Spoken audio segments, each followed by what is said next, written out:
হাসপাতালের বেডে নিজের এক্স হাজবেন্ডকে দেখে খুব অবাক হয়ে তাকিয়ে রইল চিত্রা। একজন মধ্যবয়স্ক মহিলা পাশে বসে তসবিহ পড়ছেন। 5 বছর আগে দেখা সুদর্শন সেই ছেলেটা আজ অন্তঃসার শূন্য হয়ে বিছানার সাথে লেপ্টে আছে। বিধাতার কি অসীম লীলা খেলা। বেডের দিকে এগিয়ে যেতে মনে পড়ে গেল 5 বছর আগের ঘটে যাওয়া ঘটনা সমূহ। এখনো মনের ভেতরটা দগদগে ঘা হয়ে আছে। চিত্রা আর সাজিদ একই ভার্সিটিতে পড়াশোনা করত। চিত্রা পড়াশোনার পাশাপাশি খুব ভালো গান করত। ভার্সিটির কম বেশি সবার কাছে পরিচিত মুখ। অন্যদিকে সাজিদ হাসি আড্ডায় মেতে থাকতো সারাক্ষণ। পড়াশোনা থেকে শত হস্ত্র দূরে থাকত, তবে ভার্সিটির সব প্রোগ্রামে অংশগ্রহণ করত। এই জন্য সাজিদ ছিল ভার্সিটির সবার চোখের মণি। সাজিদ ছিল চিত্রার 1 বছরের সিনিয়র। অনুষ্ঠানের সুবাদে দুজন দুজনকে চিনত।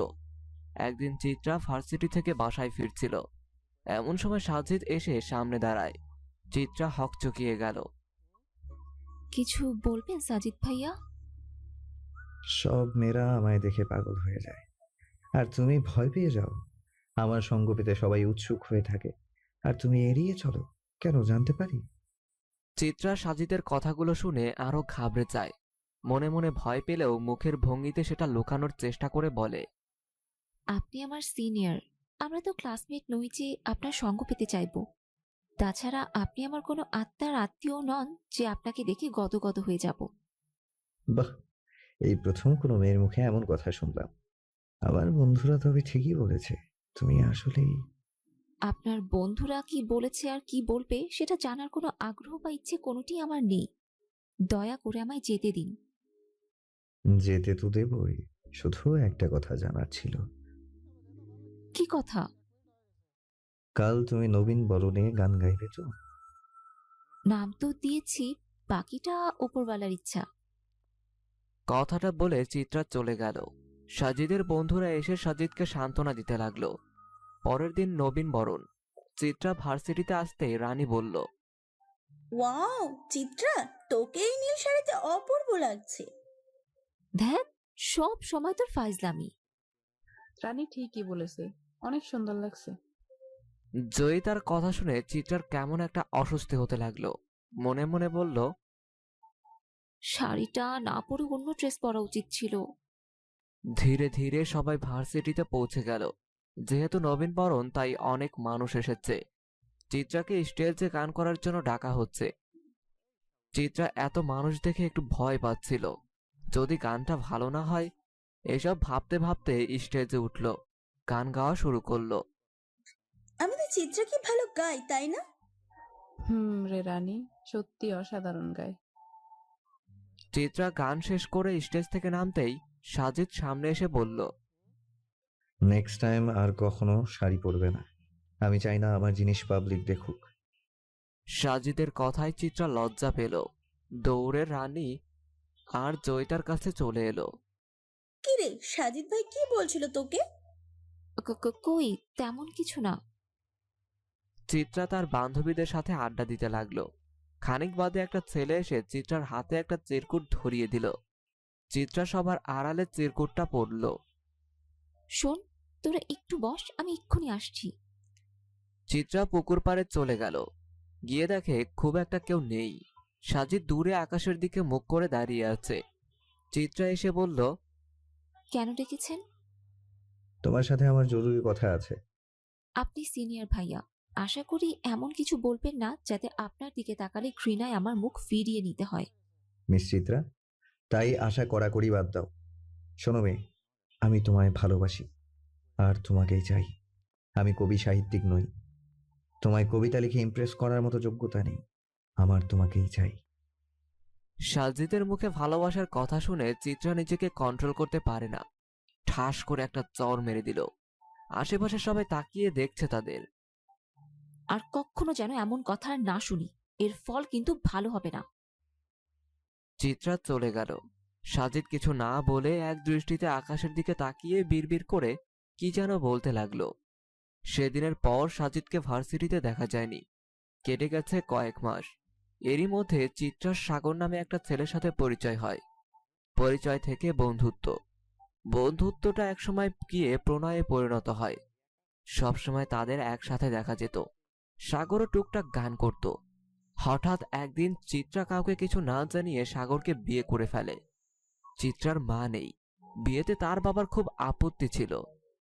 তিনি কিছুতেই সাগরকে মেনে নেবেন না। বিয়ের পর চিত্রার সাথে সমস্ত সম্পর্ক ছিন্ন করে ফেলেন। বিয়ের প্রথম কয়েক মাস খুব ভালোভাবেই কাটে।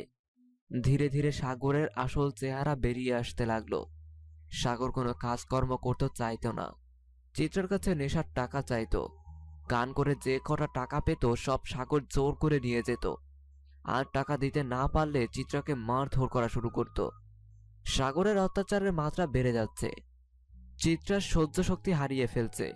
এভাবে চলতে থাকলে চিত্রা শেষ হয়ে যাবে। মনে মনে ঠিক করলো। তিলে তিলে শেষ হওয়ার চেয়ে ভালো একেবারে শেষ হয়ে যাওয়া। একদিন রাতে সে ঠিক করলো সাগরের সাথে আর থাকবে না। সে নিজেকে শেষ করে দেবে। রাত হওয়ার অপেক্ষা করছিল। সাগর নেশা করে এসে অঘরে ঘুমোচ্ছে, কোনো হুঁশ নেই। চিত্রা সুযোগ বুঝে বাড়ি থেকে বের হয়ে যায়। কিছু দূর যাওয়ার পর সে একটা নদী দেখতে পায়। সাত পাঁচ না ভেবে নদীতে ঝাঁপ দেবে এমন সময় বাচ্চার কান্না শুনতে পায়। এদিক ওদিক খুঁজতে লাগলো, কিন্তু কাউকে দেখতে পায় না। দ্বিতীয়বার ঝাঁপ দিতে গিয়েও একই ঘটনা ঘটল। চিত্রার বুকের ভেতরটায় ভয় জমতে শুরু করলো। নিজেকে সামলে ঝাঁপ দিতে যাবে এমন সময় কেউ এসে তাকে বাঁচিয়ে নেয়। অন্ধকারের একটা আবছায় অবয়বটা দেখতে পেয়ে চিত্রা জ্ঞান হারিয়ে ফেলে। জ্ঞান ফিরতেই দেখে সে এক রাজকীয় খাটে শুয়ে আছে। পাশে একজন অল্প বয়সী মেয়ে দাঁড়িয়ে। ম্যাম, আপনি ঠিক আছেন? আপনার জন্য একটা গুড নিউজ আছে। সেটা অবশ্য স্যার বলবে। আমি স্যারকে ডেকে আনছি। আপনি একটু অপেক্ষা করুন। স্যার, ম্যামের জ্ঞান ফিরেছে। ওকে, তুমি এখানে অপেক্ষা করো টিনা, আমি দেখা করে আসছি। চিত্রা শুয়ে শুয়ে গতকালকের ঘটনার কথা ভাবছে। কে বাঁচিয়েছে আমায়? আমি তো বাচ্চাদের কান্না শুনতে পাচ্ছিলাম, কিন্তু কেন শুনতে পাচ্ছিলাম? এসব ভাবতে ভাবতে চিত্রা আবারও ঘুমিয়ে পড়ে। ঘন্টা দুয়েক পর ঘুম ভেঙে দেখে কেউ একজন আকাশের দিকে মুখ করে দাঁড়িয়ে আছে। দাঁড়ানোর ভঙ্গিটা চিত্রার খুব চেনা, কিন্তু এটা তো সম্ভব নয়। নিজেকে ধাতস্থ করে বলল, শুনছেন? আকাশের দিকে তাকিয়ে থাকা ব্যক্তিটি ঘাড় ঘুরিয়ে চিত্রার দিকে তাকালো। চিত্রা অস্পষ্ট কণ্ঠে বলল, সাজিদ ভাইয়া, আপনি এখানে? কেন, এত অবাক হওয়ার কি আছে? না মানে, এত আমতা আমতা করতে হবে না। মিস টিনা, এদিকে আসুন। জি স্যার, বলুন। ম্যামকে খাবারটা খাইয়ে দিন। আর শুনুন, ওনার যেন কোনো অযত্ন না হয়। স্যার, আপনি? আমার একটা দরকারি কাজ আছে। আর হ্যাঁ, তোমাকে বলছি, মেয়ে, এতদিন নিজে যা খুশি করেছো, এবার নিজের ইচ্ছা মতো খেয়াল খুশি মতো না চলে বাচ্চাটার কথা ভাবতে শেখো। থমথমে গলায় কথাগুলো বলে সাজিদ বাইরে চলে গেল। বাচ্চার কথা শুনে চিত্রার একদিকে খুব আনন্দ হচ্ছে, অন্যদিকে খুব কান্না পাচ্ছে। এ কেমন নিয়তি তার। টিনা কাছে এসে জিজ্ঞেস করলো, ম্যাম, আপনার মন খারাপ কেন? কই না তো। খাবারটা খেয়ে নিন। এখন আপনার সময় মতো খাবার খেতে হবে। আপনি রেখে যান, আমি পরে খেয়ে নেব। ঠিক আছে, আমি পাশের রুমে আছি। প্রয়োজন হলে এই বেলটা বাজাবেন। আমি সঙ্গে সঙ্গে চলে আসব। টিনা চলে গেল। চিত্রা সাগরের কথা ভাবছে। মা হওয়া প্রতিটা মেয়ের জন্য আল্লাহর বিশেষ রহমত স্বরূপ। ওই জন্যই কাল আমি বাচ্চার কান্না শুনতে পাচ্ছিলাম। একটা ছোট্ট প্রাণ আমার ভেতরে তিল তিল করে বেড়ে উঠছে। আচ্ছা, বাচ্চার কথা শুনলে কি সাগর আগের মতো ভালো হয়ে যাবে, নাকি পরিবর্তন হবে না? তুই খুব অভাগী রে সোনা, জন্মের আগেই পিতৃহীন হয়ে গেলি। সোনা, তুই কোনো চিন্তা করিস না, মাম্মা তোকে সব সময় ভালো রাখবে, কখনো কোনো কষ্ট পেতে দেবে না। বেশ কিছুক্ষণ পর টিনা এসে বলল, ম্যাম, এখানে শাড়ি আর সালোয়ার কামিজ আছে। আপনার পছন্দ মতো একটা পরে নিন। আমাদের বের হতে হবে।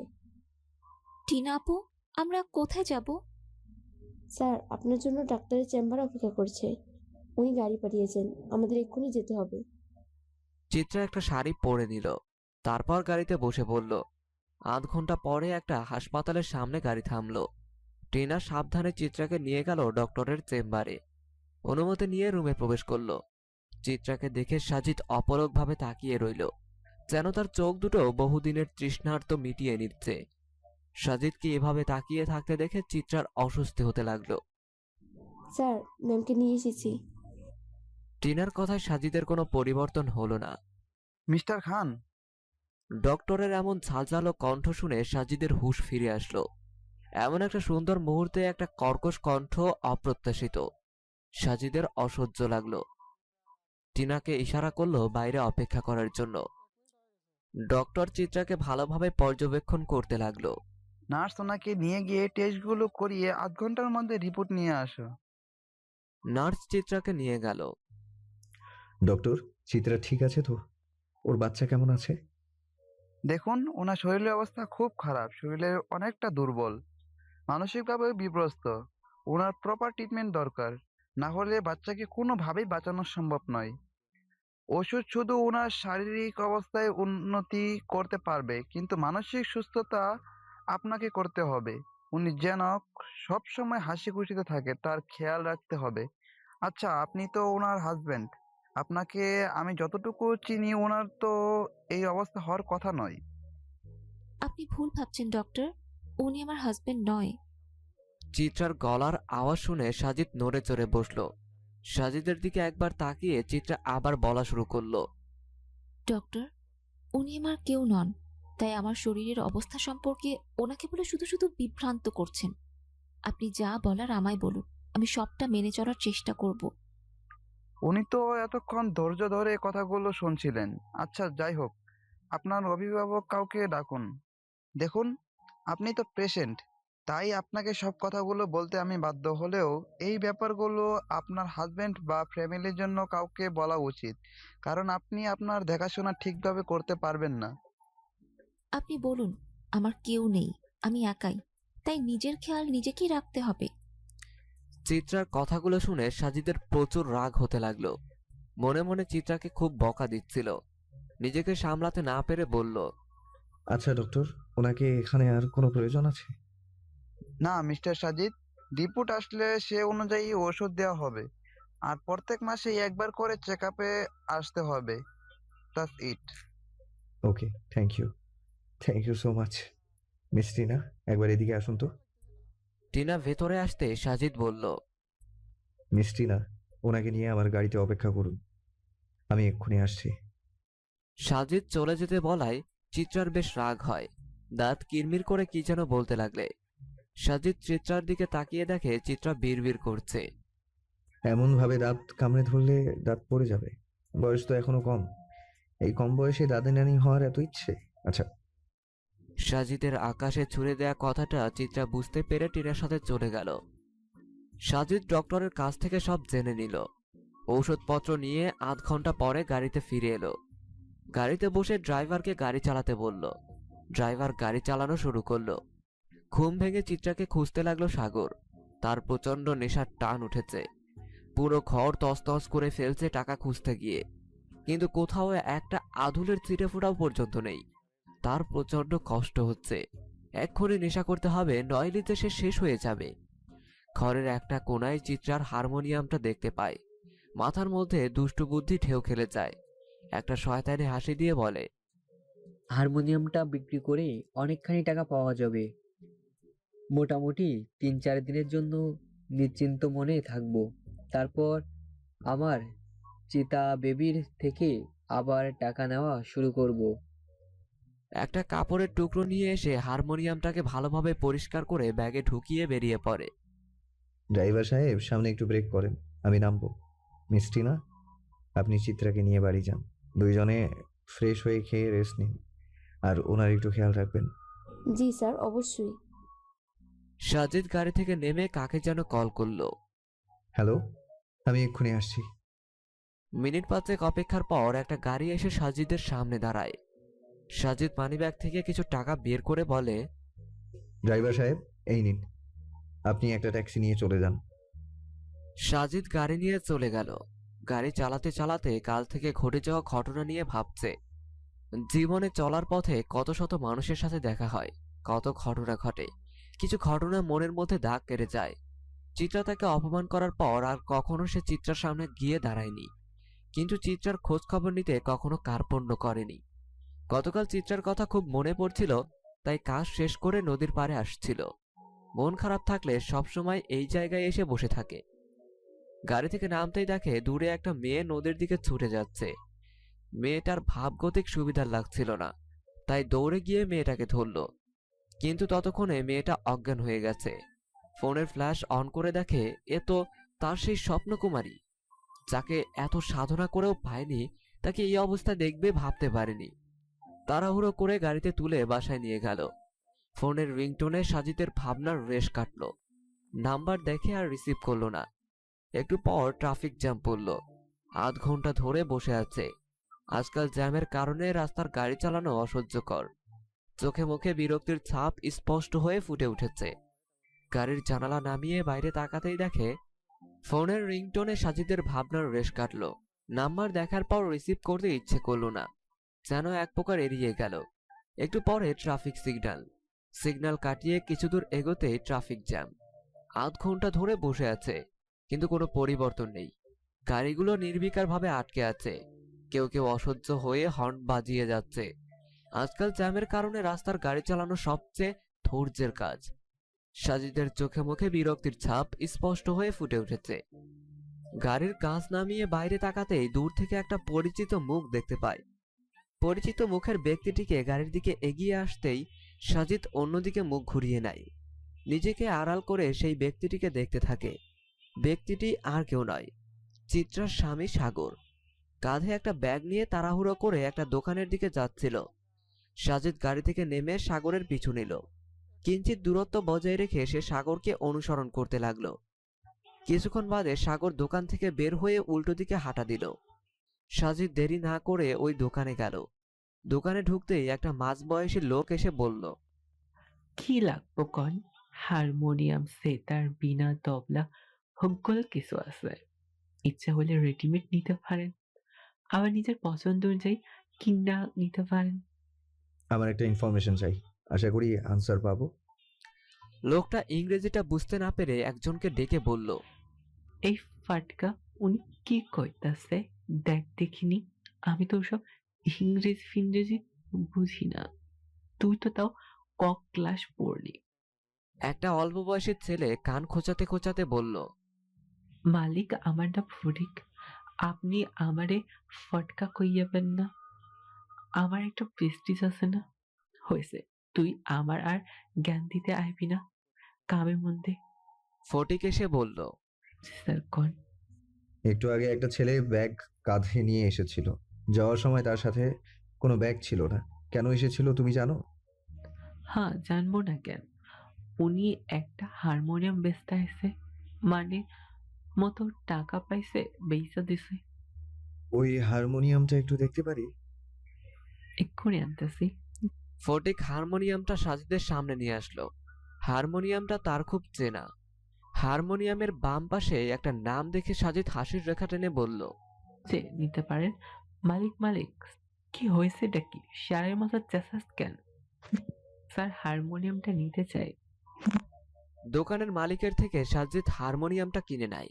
ফটিক এসে গাড়িতে রেখে দেয়। ফটিককে আরো কিছু টাকা দেয় গাড়ি পর্যন্ত নিয়ে আসার জন্য। হারমোনিয়ামটায় হাত বুলিয়ে আবারও গাড়ি চালাতে শুরু করে। প্রায় 1 ঘন্টা পর একটা বাড়ির সামনে এসে গাড়ি থামায়। পুরনো ধাঁচের বাড়ি, চারপাশে গাছগাছালি দিয়ে ঘেরা। দরজায় কড়া নাড়তেই একজন বয়স্ক বৃদ্ধা দরজা খুলে দেয়। চশমাটা খুলে শাড়ির আঁচল দিয়ে মুছে নেয়। কে তুমি বাবা? তোমায় তো চিনতে পারলাম না। আমি এটা নিতে চাই। আমায় আপনি চিনবেন না? মিনহাজ সাহেব বাড়ি আছেন? আমি ওনার সাথে দেখা করতে এসেছি। খোকা তো বাড়ি নেই, মাত্রই বেরিয়েছে। আসতে দেরি হবে, তুমি অন্য একদিন এসো। বিশেষ করে শুক্রবারের দিনটা খোকা বাড়িতেই থাকে। আমি অনেক দূর থেকে এসেছি, ওনার জন্য অপেক্ষা করতে চাই। উনি আসলে দেখা করে তারপর যাব। ঠিক আছে, তবে ভেতরে এসে বসো। সাজিদ বাড়ির ভিতরে ঢুকলো। বাইরে থেকে যতটা পুরনো মনে হয়, ভিতরে ঠিক তার উল্টো চিত্র। বিশেষ করে বাড়ির সামনের উঠোন জুড়ে নানা ধরনের ফুলের গাছ। বৃদ্ধা মহিলাটি সাজিদকে বসার ঘরে নিয়ে গেলেন। তুমি বসো বাবা, আমি এক্ষুনি আসছি। সাজিদ এক পলক পুরো রুম দেখে নিল। খুব রুচিশীল ব্যক্তিত্বের অধিকারী না হলে এমনভাবে ঘর সাজানো যায় না। দেয়ালে অনেকগুলো ছবি টাঙানো। একটা ছবিতে সাজিদের দৃষ্টি নিবদ্ধ হয়ে গেছে। বৃদ্ধা মহিলাটি কিছুক্ষণ পর ফিরে এলেন, হাতে একটা চায়ের ট্রে। নাও বাবা, চাটা খাও। অনেক দূর থেকে এসেছো, চাটা খেলে ভালো লাগবে। সাজিদ চায়ের কাপ হাতে নিয়ে চুমুক দিল। মনে মনে কথাগুলো সাজিয়ে নিচ্ছে। শুনেছে মিনহাজ সাহেব খুব কড়া ধাঁচের মানুষ, কোনো ভুল চুপ করা যাবে না। একটা ভুল কথা সবকিছু এলোমেলো করে দিতে পারে। আচ্ছা, তুমি খোকার কাছে কেন এসেছো? একটা বিশেষ কাজে। আপনার নাতনি চিত্রাকে নিয়ে কিছু কথা বলার ছিল। বৃদ্ধা মহিলার চোখ দুটো কোটর থেকে বেরিয়ে এলো, যেন মনে হলো অনেকদিন পর খুশির বান এসেছে। আহ্লাদি সুরে বলে উঠল, চিত্রা, আমার চিত্রা, জি। কেমন আছে আমার নাতনি? কতদিন হলো কোনো খোঁজ নেই। কেমন আছে আমার নাতনি? কতদিন হলো কোনো খোঁজ নেই। বিয়ের পর মেয়েটা কেমন পাল্টে গেল। ওর বাবা তো ওর মুখও দেখতে চায় না, আমায়ও বারণ করে দিয়েছে। আপনার নাতনি খুব ভালো আছে। আপনি যাবেন ওর সাথে দেখা করতে? না, ওর মতো অসভ্য অবাধ্য মেয়ের মুখও দর্শন করতে চাই না আমরা। পুরুষালী কণ্ঠস্বর শুনে সাজিদ বুঝতে পারে এটাই চিত্রার বাবা। বৃদ্ধা মহিলাটি ছুটে ছেলের কাছে গেলেন। মেয়েটা কেমন আছে তুই কি একটা বারও জানতে চাস না খোকা? না মা, সে বাজুক মরুক তাতে আমার কিছু যায় আসে না। শোনো ছোকরা, তুমি যদি ছোকরার উমেদারি করতে আসো তাহলে ভুল জায়গায় এসেছো। মেহমান হয়ে এসেছো, খাওয়া দাওয়া করে রেস্ট নিয়ে বাড়ি চলে যাও। অন্য কারো হয়ে সালিশি করতে আসলে সেটা ভালো হবে না। মিনহাজ সাহেবের কথা শুনে মনে হলো অনেক অভিমান জমা হয়েছে। পুরুষ সহজে কাঁদে না, কষ্টগুলো বুকের ভেতরে জমিয়ে জমিয়ে নিজেকে পাথরের মতো শক্ত আবরণে ঢেকে ফেলে। আঙ্কেল, আমি শুধু 2 মিনিট চিত্রা সম্পর্কে বলবো। আমার 2 মিনিট কথা শুনে আপনার যদি মনে হয় আমি ভুল, তবে আমি সেই মুহূর্তে চলে যাব। আর কখনো চিত্রা সম্পর্কে কোনো কথা নিয়ে আপনার সামনে দাঁড়াবো না। মিনহাজ সাহেব বেশ কিছুক্ষণ ভাবলেন, সোফায় বসে সাজিদকে কথা বলার জন্য ইশারা করলেন। সাজিদ নিজের মনের মধ্যে থাকা কথাগুলো শেষবারের মতো ঝালিয়ে নিল। আঙ্কেল, আমরা সবাই জীবনে ছোট বড় অসংখ্য জানা অজানা ভুল করে ফেলি। কিছু ভুল থেকে আমরা শিক্ষা নিয়ে পরবর্তীতে সেগুলো শুধরে নেওয়ার চেষ্টা করি। তাতে আপনারা বড়রা আমাদের পাশে থেকে সাহায্য করেন। আমি মানছি চিত্রা নিজের জীবনে সবচেয়ে বড় একটা ভুল করেছে। আপনিও বাবা হয়ে সেই ভুল করার থেকে আটকাতে পারেননি বলে আপনার আক্ষেপের শেষ নেই। সব থেকে খারাপ তখন লাগে যখন সব সত্য জেনেও মিথ্যাগুলোকে চোখের সামনে বিজয়ী বেশি দেখতে হয়। আপাত দৃষ্টিতে মিথ্যার জয় হলেও সত্যগুলো একটা সময় বেরিয়ে আসে। আপনার মেয়ে চিত্রা সে সত্যের সন্ধান পেয়েছে। সে সত্যি এতটাই ভয়ানক ছিল যে সে নিজেকে ঠিক রাখতে না পেরে আত্মহত্যার চেষ্টা চালায়। মেয়ের এমন করুণ পরিণতির কথা শুনে মিনহাজ সাহেব অস্থির অস্থির করতে লাগলো। একমাত্র মেয়েকে দেখার তৃষ্ণা যেন বহুগুণ বেড়ে গেল। আঙ্কেল, আমার যা বলার বলেছি, আমি এবার আসি। সাজিদ বসার ঘর থেকে বেরিয়ে আসলো। উঠোন পেরিয়ে গেটের কাছাকাছি চলে আসতেই পেছন থেকে মিনহাজ সাহেবের ডাক শুনতে পেল। দাঁড়াও। সাজিদ পা চালানো বন্ধ করে দিল। আমার মেয়ের সাথে দেখা করতে চাই, নিয়ে চলো আমায়। নিয়ে যাব, তবে এখন নয়। আমি শুধু আপনাদের চিত্রার ব্যাপারটা জানাতে এসেছি। আপনারা ওকে বুঝতে পেরেছেন তাতেই অনেক। আঙ্কেল, আপনার কাছে আমার একটা অনুরোধ ছিল। কি অনুরোধ? আমি না বলা পর্যন্ত আপনারা চিত্রার সাথে দেখা করবেন না। এ হতে পারে না। আমার মেয়ের এই অবস্থায় আমি বাবা হয়ে দূরে থাকি কি করে? এ তোমার অন্যায় আবদার। তাছাড়া আমি তো অক্ষম পিতা নই। নিজের মেয়েকে খাওয়ানোর সামর্থ্য আমার আছে। সারা জীবন যা কিছু অর্জন করেছি সব মেয়ের জন্যই। ও তোমার কাছে কেন থাকবে? তুমি ওকে বাঁচিয়েছ, তার জন্য সারা জীবন তোমার কাছে কৃতজ্ঞ থাকবো। আমার মেয়ে আমার কাছেই থাকবে, আমি অন্য কোথাও রাখবো না। আঙ্কেল, আপনাদের দেখলে তার নিজের প্রতি ঘৃণা বাড়বে, আত্মগ্লানিতে ভুগবে। ওর শরীরের যা অবস্থা, এখন ওকে সবসময় হাসি খুশি থাকতে হবে। আপনার মেয়ে আপনার কাছেই থাকবে, শুধু কটা দিন যাক। আমি এসে চিত্রাকে দিয়ে যাব, প্রমিস করছি। মিনহাজ সাহেব সাজিদের কথা মানতেই চাইছে না। সাজিদ অনেক বুঝিয়ে রাজি করালো। উনি কণ্ঠস্বর ছোট করে বললেন, ঠিক আছে, আমি তবে দূর থেকে একবার আমার মেয়েকে দেখবো। তুমি ওকে বাঁচিয়েছো তাই তোমার কথা রাখলাম, কিন্তু বেশি দিন আমার মেয়েকে দূরে রাখতে পারবো না। ঠিক আছে আঙ্কেল, আমি আপনাকে কাল এসে নিয়ে যাব। মিনহাজের সাথে কথা বলা শেষ করে সামনের দিকে পা বাড়াবে এমন সময় টিনার কল। হ্যালো স্যার, ম্যামকে খুঁজে পাচ্ছি না। টেবিলে একটা চিরকুট রেখে কোথায় যেন চলে গেছে। চিরকুটে কি লেখা? আপনি চিন্তা করবেন না, আমি জানি সে কোথায় গেছে। আমি চিত্রাকে নিয়ে ফিরবো। গাড়ির স্পিড বাড়িয়ে চালানো শুরু করলো। আচ্ছা, মেয়েরা এমন কেন? যারা তাদের কষ্ট দেয়, যন্ত্রণার অনলে একটু একটু করে মেরে ফেলে, তাদের কাছেই বারবার ছুটে যায়। ভালোবাসা কি তবে নির্লজ্জ বেহায়া? যে অবহেলা করে তাকে মনটা ভালোবেসে যায়। চিত্রা সাজিদের বাড়ি থেকে বেরিয়ে একটা রিক্সা ভাড়া করলো। রিক্সায় উঠে হুড তুলে দিল। একবার তাকে শেষ চেষ্টা করতে হবে। সাগরের কাছে গিয়ে বাচ্চার কথা বলবে।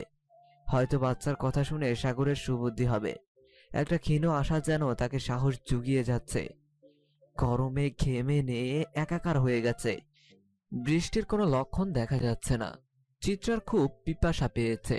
বোতলের চিপি খুলে ঢক ঢক করে পানি পান করে নিল। ভাগ্যিস আসার সময় পানিটা নিয়ে এলো। রিক্সা ভাড়া ছাড়া তার কাছে অতিরিক্ত টাকাও নেই। অনেক অলিগলি ঘুরে রিক্সা তার নির্দিষ্ট গন্তব্যে পৌঁছালো। রিক্সা থেকে নেমে ভাড়া মিটিয়ে বাড়ির দিকে এগিয়ে যাচ্ছে। বুকটা ধুকপুক ধুকপুক করছে। আনন্দ আর ভয় মিশে যেন এক অদ্ভুত অনুভূতি হচ্ছে। মিনিট পাঁচেক হাঁটার পর দরজার সামনে পৌঁছালো। গিয়ে দেখে দরজাটা হাট করে খোলা। তার বেডরুম থেকে একটা মেয়েলি কণ্ঠস্বর ভেসে আসছে। চিত্রা রুমের আরো কাছাকাছি গেল। রুমের দরজাটা পুরোপুরি বন্ধ নয়, ভেতরে লাইট জ্বলছে। ফাঁক দিয়ে দেখে সাগর আর একটা মেয়ে। পায়ের তলা থেকে যেন মাটি সরে গেল। সাগর নেশাগ্রস্ত মাতাল, কিন্তু সে যে চরিত্রহীন তা চিত্রার অজানা ছিল। দৌড়ে বাড়ির বাইরে চলে এলো। বুকের ভেতরটা যেন দুমড়ে মুচড়ে শেষ হয়ে যাচ্ছে। নিজের উপর রাগ হতে লাগলো চিত্রার। এমন একটা জঘন্য মানুষ সে কি করে ভালোবাসলো? গলাটা ধরে আসছে। চোখ দুটো পানিতে ভরে গেল।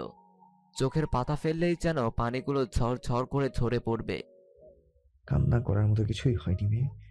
জীবনটা অনেক বড়, এত তাড়াতাড়ি ভেঙে পড়লে চলবে না। গোলের মুখে গাড়ি আছে, গিয়ে বসে পড়ো। আমি আপনার সাথে যাব না। ঠিক আছে, যেও না। সাজিদ চলে গেল। সাজিদের এমন নির্লিপ্ত জবাবে চিত্রার আরো বেশি কান্না পেল। কোনো বাধাই যেন মানতে চাইছে না। এখন আমি কি করব? কার কাছে সাহায্য চাইব? বাবা তো সেই কবে মুখ ফিরিয়ে নিয়েছে। বিয়ের পর বন্ধু বান্ধবী সবার থেকেও বিচ্ছিন্ন হয়ে পড়েছি। সাজিদ আড়াল থেকে বেরিয়ে বলল, এই নাও, রুমালটা দিয়ে চোখ মুখ মুছে নাও। চিত্রা কাপা কাপা হাতে রুমালটা নিল। চোখ মুখ মুছে সাজিদকে ফেরত দিল। কোথায় যাবে তা ঠিক করেছো? চিত্রা মাথা নেড়ে জানালো ঠিক করেনি। আমার সাথে যেতে চাইলে গাড়িতে গিয়ে বসো। আগামী 2 মিনিটের মধ্যে আমি চলে যাব। সাজিদের কথা বলা শেষ হতে না হতেই চিত্রা সুরসুর করে গাড়িতে গিয়ে বসে পড়ল। সাজিদ চিত্রাকে নিয়ে ফিরে আসে। মিস টিনা, চিত্রাকে নিয়ে ভেতরে যান। কোনো দরকার হলে আমায় কল দেবেন। জি স্যার। সাজিদ চলে যেতে টিনা চিত্রাকে রুমে নিয়ে গেল। টিনা আপু, আমি একটু একা থাকতে চাই। কিন্তু ম্যাডাম। প্লিজ আপু। চিত্রার চোখ মুখ দেখে টিনা বুঝতে পারল কিছু একটা হয়েছে। টিনা আর কথা বাড়ালো না। চিত্রাকে রেখে রুম থেকে বেরিয়ে গেল। চিত্রা এসে দরজা লাগিয়ে দিল। বারবার সাগরের করা বিশ্বাসঘাতকতার কথা মনে পড়তে লাগলো। ভুল মানুষকে ভালোবাসার শাস্তি পাচ্ছে। আমি এত বড় একটা ভুল কি করে করলাম? একটা মানুষকে চিনতেই পারলাম না। তাহলে কি বাবা ঠিকই বলতো? এই রং চং মাখা শহরে মানুষ যে চেনা যায় না। কোনটা মুখ আর কোনটা মুখোশ তা জানা খুব কঠিন। বাবা, ও বাবা, আমায় তুমি মাফ করে দেবে তো বাবা? আমি কোন মুখে তোমার সামনে গিয়ে দাঁড়াবো বাবা? তোমার চেয়ে বেশি কেউ আমায় ভালোবাসে না, জানো তো বাবা। তোমার মেয়েটা সত্যি একটা বোকা। মানুষ চিনতে বড্ড ভুল করে ফেললাম বাবা। আচ্ছা বাবা, ওরা কিভাবে পারে এমন করে মানুষ ঠকাতে? ওদের কি একটুও কষ্ট হয় না? চিত্রা হাউমাউ করে কাঁদতে শুরু করলো। মানুষটা ভুল, কিন্তু তার প্রতি ভালোবাসাটা তো ভুল নয়। সে তো সাগরকে নিজের জীবনের চেয়ে বেশি ভালোবেসে ফেলেছে। দুপুর গড়িয়ে বিকেল হয়ে গেল, কিন্তু চিত্রা কোনো সাড়া শব্দ নেই। টিনার খুব টেনশন হতে লাগলো। কয়েকবার এসে ডেকে গেল, কিন্তু চিত্রা কোনো উত্তর দেয়নি। সাজিদও কল রিসিভ করছে না, কি করবে ভেবে পাচ্ছে না। টিনা গিয়ে দরজা ধাক্কা দিতে লাগলো। একটু পর চিত্রা এসে দরজা খুলে দিল। ম্যাডাম, আপনি দরজা খুলছিলেন না কেন? আমার খুব টেনশন হচ্ছিল। টিনা আপু, তুমি টেনশন করো না, আমি ঠিক আছি। আমি একটু ঘুমিয়ে পড়েছিলাম। দুপুরে তো কিছুই খাননি, হাতে মুখে পানি দিয়ে আসুন, আমি খাবারের ব্যবস্থা করছি। চিত্রা খাওয়া দাওয়া শেষ করে টিনার সাথে গল্প করতে লাগলো। অফিসের কাজগুলো শেষ করতে করতে রাত প্রায় 9টা বেজে গেছে। ফোনটা হাতে নিয়ে দেখে টিনার অনেকগুলো। ও শিট, কাজের চাপে ফোনটা যে সাইলেন্ট বুঝতেই পারলাম না। ওদিকে সবকিছু ঠিকঠাক আছে তো? সবুজ, সবুজ, ড্রাইভারকে বলো গাড়ি বের করতে, আমি এক্ষুনি বের হব। কলিং বেলের শব্দ পেয়ে টিনা এসে দরজা খুলল। দরজা খুলে টিনার হাত পা কাঁপতে শুরু করলো। কি হলো, এমন ভয় পাচ্ছ কেন? আমি কি বাঘ যে তোমায় খেয়ে ফেলবো? সরো দরজা থেকে। বড় ম্যাডাম আপনি? সাজিদ কোথায়? ওকে ডাকো। ম্যাডাম, স্যার তো এখনো আসেনি। চিত্রা এসে বলল। টিনা আপু, কে এসেছে? দরজায় চোখ পড়তেই চমকে ওঠে চিত্রা। দরজায় দাঁড়িয়ে থাকা ভদ্র মহিলা একটু একটু করে এগিয়ে আসতে লাগলো। চিট্টা মামুনি তুই? ভদ্র মহিলা চিত্রার কাছে এসে তাকে জড়িয়ে ধরল। টিনা কিছুই বুঝতে পারল না, ফ্যাবলার মতো তাকিয়ে রইল। মনে মনে বলল, চিত্রা ম্যাডামকে দেখে শাইলা ম্যাডাম এত খুশি হয়ে গেল কেন? ওনারা কি পূর্ব পরিচিত? সাজিদ এসে দেখে তার মা চিত্রাকে জড়িয়ে রেখেছে। ঘটনার মাথা মুন্ডু বুঝতে না পেরে টিনাকে ইশারায় জিজ্ঞেস করলো। টিনার থেকে সন্তোষজনক উত্তর না পেয়ে বলল, মা, তুমি এখানে? তোর ফোনটা কোথায় রাখিস বলতো? কতবার কল দিয়েছি, সব সময় হতাশ করলি। মা, আমি তো। থাক, আর অজুহাত দিতে হবে না। একটা না একটা অজুহাত ঠোঁটের গোড়ায় রেখেই দিয়েছে, তা আমার বুঝতে বাকি নেই। এখন আর কিছু বলবো না। তুই মনে রাখিস, আমি তোর মা। আজ আমি খুব খুশি, তাই আজ ছেড়ে দিলাম। অনেকদিন পর আমার চিটটাকে দেখলাম। তুই এখানে কিভাবে এলি মামুনি? সাজিদ বলে, মা, আমি তোমায় সব পরে বুঝিয়ে বলবো, তার আগে বলো তুমি চিত্রাকে কিভাবে চেনো? চিটটাকে শুধু আমি না, তুইও চিনতিস। অনেক বছর আগের কথা, তাই হয়তো তোর মনে নেই। চিটটা হচ্ছে আমার ছোটবেলার বান্ধবী চমকির মেয়ে। ওর মা বেঁচে থাকতে আমি তোকে সাথে নিয়ে ওদের বাসায় যেতাম। তারপর তো আমরা কয়েক বছরের জন্য কানাডা চলে যাই। ওখানে থাকাকালীন শুনলাম চমকি আর নেই। কানাডা থেকে ফেরার পরেও আমি ওকে দেখার জন্য ওদের বাসায় যেতাম। কিন্তু আমায় তো নাওনি। হুম, কারণ তোর বাবা পছন্দ করতো না। তার মধ্যে একটা কারণ হচ্ছে তোর বাবা অর্থের দম্ভ। চিট্টার বাবা অবস্থান তোর বাবার অবস্থানের থেকে নিচু। আর দ্বিতীয় কারণ তুই। আমি? হুম, চুমকি যখন বেঁচে ছিল তখন একদিন আমি তোর বাবাকে লুকিয়ে চুমকির সাথে দেখা করতে যাচ্ছিলাম। তুই আমার সাথে আসার জন্য খুব বায়না করছিলি, তাই বাধ্য হয়ে তোকে সাথে নিয়ে আসি। আমি আর চুমকির কথা বলছিলাম, তুই আর চিট্টা খেলা করছিলি। একটু পরে চিট্টার চিৎকার শুনতে পাই। গিয়ে দেখি তুই সিঁড়ি থেকে পড়ে গিয়েছিস। চিট্টা তোর মাথা ধরে বসে কান্না করছে। মাথা থেকে প্রচুর রক্ত বের হচ্ছে। ভয়ে আমার হাত পা ঠান্ডা হয়ে গেল। দেরি না করে তোকে হাসপাতালে নিয়ে গেলাম। তোর বাবাকে খবর দিলাম তোর পড়ে যাওয়ার জন্য। তোর বাবা আমায় খুব বকাবকি করলো। চিটটাকে দায়ী করে চুমকিকে ছোট বড় অনেক কথা বলেছে। সেই থেকে লুকিয়ে ওর কাছে যেতাম। তোর বাবা বা তুই কেউ জানতে পারিসনি। সাজিদও এখানে কিভাবে? সাজিদ টিনাকে ইশারা দিল চিত্রাকে রুমে নিয়ে যাওয়ার জন্য। টেবিলের উপরে রাখা পানির গ্লাসটা হাতে নিয়ে পানি পান করলো। শায়লাকে সোফায় বসিয়ে সব ঘটনা খুলে বলল। সব শুনে শায়লার চক্ষু চরক গাছ। মনে মনে বলল, এত কিছু ঘটে গেছে অথচ মিনহাজ ভাই কিছুই জানলো না। শায়লা সোফা থেকে উঠে দাঁড়িয়ে গেল। শায়লা গটগট করে চিত্রার রুমে গেল। আমি চিটটাকে এখানে রাখবো না। ও আমাদের সাথে আমাদের বাড়ি থাকবে। তুই বস, আমি ওর সাথে কথা বলছি। টিনা, চিটটার যা কিছু জিনিসপত্র আছে সব 8 ঘন্টার মধ্যে গুছিয়ে দাও। শায়লার এমন আদেশ শুনে চিত্রা মনে মনে ভয় পেল। খালামণি, আমায় তুমি বের করে দিচ্ছ? তোকে বের করে দেব এটা তুই ভাবলি কি করে মা? আমি তোকে আমার বাসায় নিয়ে যাব, সেখানেই তুই থাকবি। এই সময় পরিবারের সাথে থাকতে হয়। খালামণি, আমি তোমার সাথে গেলে আঙ্কেল তো খুব রেগে যাবে। তুই চিন্তা করিস না, তোর আঙ্কেল তোকে অনেক বছর দেখেনি, তাই চিনতেও পারবে না। আর যদি কোনোভাবে জেনেও যায় তবে সেটা সামলানোর দায়িত্ব আমি নিলাম। শায়লা, সাজিদ আর চিত্রা মিলে সাজিদের বাসার উদ্দেশ্যে রওনা হলো। চিত্রা মনে মনে খুব ভয় পাচ্ছে। আনোয়ার আঙ্কেল যদি কোনোভাবে বুঝতে পারে তবে খালামণিকে অনেক বকাঝকা করবে। আমার জন্য সবার জীবনে সমস্যা তৈরি হচ্ছে। আমায় কিছু একটা করতেই হবে। খুব তাড়াতাড়ি এদের সবার জীবন থেকে অনেক অনেক দূরে চলে যেতে হবে। সাজিদদের গাড়ি একটা বড় বাড়ির সামনে এসে থামলো। শেফালি, শেফালি, জি মিন সাহেব, কেন? গাড়িতে কিছু জিনিসপত্র আছে, এগুলো ভেতরে নিয়ে যাও।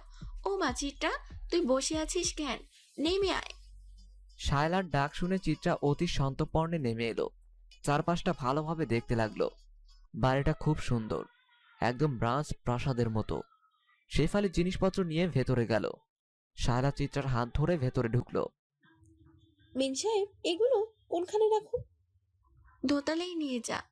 শেফালি সিঁড়িতে পা দেবে তখনই শায়লা বলে, শেফালি, দোতলায় যাস না। এই অবস্থায় ওর সিঁড়ি দিয়ে ওঠানামা করা একদম উচিত হবে না। তুই বরং নিচতলার এই রুমে রেখে দে। এইসব কার শায়লা? আনোয়ার হোসেনের গলার আওয়াজ পেয়ে চিত্র ভয়ে জড়সড় হয়ে গেল।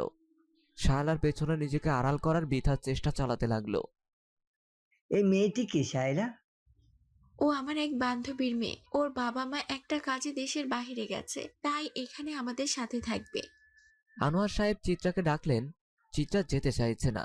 শায়লা ওর হাত ধরে আশ্বস্ত করলো। বাহ, বাড়ি মিষ্টি মেয়ে তো। একদম নিশ্চিন্তে থেকে তুমি, কোনো সংশয় করবে না, এটা তোমারও বাড়ি। কথাগুলো শুনে শায়লা নিজের মেয়ে জেরিনের দিকে অগ্নি দৃষ্টিতে তাকিয়ে বলল, তোমার সাহস তো কম নয়, আমার অতিথিকে তুমি যাকে তাকে বলছো। খবরদার জেরিন, আজ যা বলেছো বলেছো, পরবর্তীতে আর যেন এর পুনরাবৃত্তি না হয়। এক্ষুনি এসে চিত্রার কাছে ক্ষমা চাও। তাই নাকি জেরিন? তুই শিওর মা যাকে নিয়ে এসেছে সে রাস্তার মেয়ে? একটা মেয়ে হয়ে আরেকটা মেয়েকে এইভাবে অপমানজনক কথা বলতে মুখে একটু আটকায় না তোর? বিবেক বুদ্ধি কি সব জলাঞ্জলি দিয়ে ফেলেছিস? অবশ্য তোর দোষ নেই, ছোটবেলা থেকে সব না চাইতে পেয়ে গেছিস তো, তাই মানুষকে মানুষ বলে ভাবতে ইগোতে লাগে। সাজিদের কথায় খুব অপমানিত বোধ করলো জেরিন। ধূপধাপ শব্দ করে রুমে চলে গেল। চিত্রা জেরিনের কথায় খুব কষ্ট পেয়েছে। মন খারাপ করার মতো কিছু হয়নি, রুমে গিয়ে রেস্ট নাও। মা, চিত্রা অনেক যত্নের প্রয়োজন, টাইমলি খাওয়া দাওয়া করতে হবে। তুই ভাবিস না, ওর কোনো অযত্ন হবে না। শায়লা চিত্রাকে রুমে নিয়ে গেল। ড্রাইভার এসে সাজিদকে বলল, স্যার, গাড়িতে একটা হারমোনিয়াম রাখা আছে, কি করব? আমার রুমে নিয়ে এসো। সাজিদ হারমোনিয়ামটা নিয়ে নিজের রুমে রেখে দেয়। সময় হোক তোমার শখের জিনিস তোমার কাছেই ফিরিয়ে দেব। আমার হাতে তো বেশি সময়। স্যার, ম্যাডাম আপনাকে খাইতে ডাকতেছি। সাজিদ খাওয়ার টেবিলে এসে দেখে সবাই আছে, শুধু চিত্রা ছাড়া। মা, চিত্রা খাবে না? ওকে খাইয়ে ঘুম পাড়িয়ে দিয়ে এলাম। সাজিদ চুপচাপ খেয়ে নিজের রুমে চলে গেল। পরের দিন সকালে ঘুম থেকে উঠে মাথাটা ভারী লাগছিল সাগরের। চিত্রা, কড়া করে এক কাপ চা দাও তো। বেশ কিছুক্ষণ হয়ে গেছে, কিন্তু চিত্রার কোনো সাড়া পেল না। সাগরের খটকা লাগলো। কোথায় গেল? শোয়া থেকে উঠে পুরো বাড়ি তন্ন তন্ন করে খুঁজতে লাগলো, কিন্তু চিত্রা কোথাও নেই। সাগর মাথায় হাত দিয়ে বসে পড়ল। কি হয়েছে মনে করার চেষ্টা করলো। ধীরে ধীরে সব মনে পড়ছে। এ কয়েকদিন সে চিত্রাকে দেখতে পায়নি। একটা মানুষ বাড়িতে নেই আর সে বুঝতে পারল না। এ কয়েকদিন খুব বেশি খাওয়া হয়েছেন, কোনো দিকে হুঁশ ছিল না। মনে মনে একটা অজানা আশঙ্কায় বুকের ভেতরটা কিঞ্চিত কেঁপে উঠল। তবে এই আশঙ্কাটা ভালোবাসার মানুষ দূরে চলে যাওয়ার জন্য নয়, তার টাকা আসার রাস্তা বন্ধ হওয়ার জন্য। পরক্ষণে একটি শয়তানে হাসি দিয়ে বলল, গেছে, ভালো হয়েছে, আপদ বিদায় হয়েছে। এবার আমার যা খুশি তাই করতে পারবো। এতদিন কানের কাছে শুধু কাজ করো বলে ঘ্যান ঘ্যান করতো। বাপের টাকা পয়সা দেখে বিয়ে করলাম, কিন্তু বুইরা তো কিছুই দিল না। এবার অনেকটা পাখি ধরা ফালা। আমার আগের মতো ভুল করলে চলবে না, বুঝে শুনে পা ফেলতে হবে। সাগর দরজায়। সাগর একটা ব্যাগে কিছু জামা কাপড় গুছিয়ে নিল। ব্যাগটা কাঁধে ঝুলিয়ে দরজায় তালা দিয়ে বেরিয়ে পড়ল গন্তব্যহীন পথে।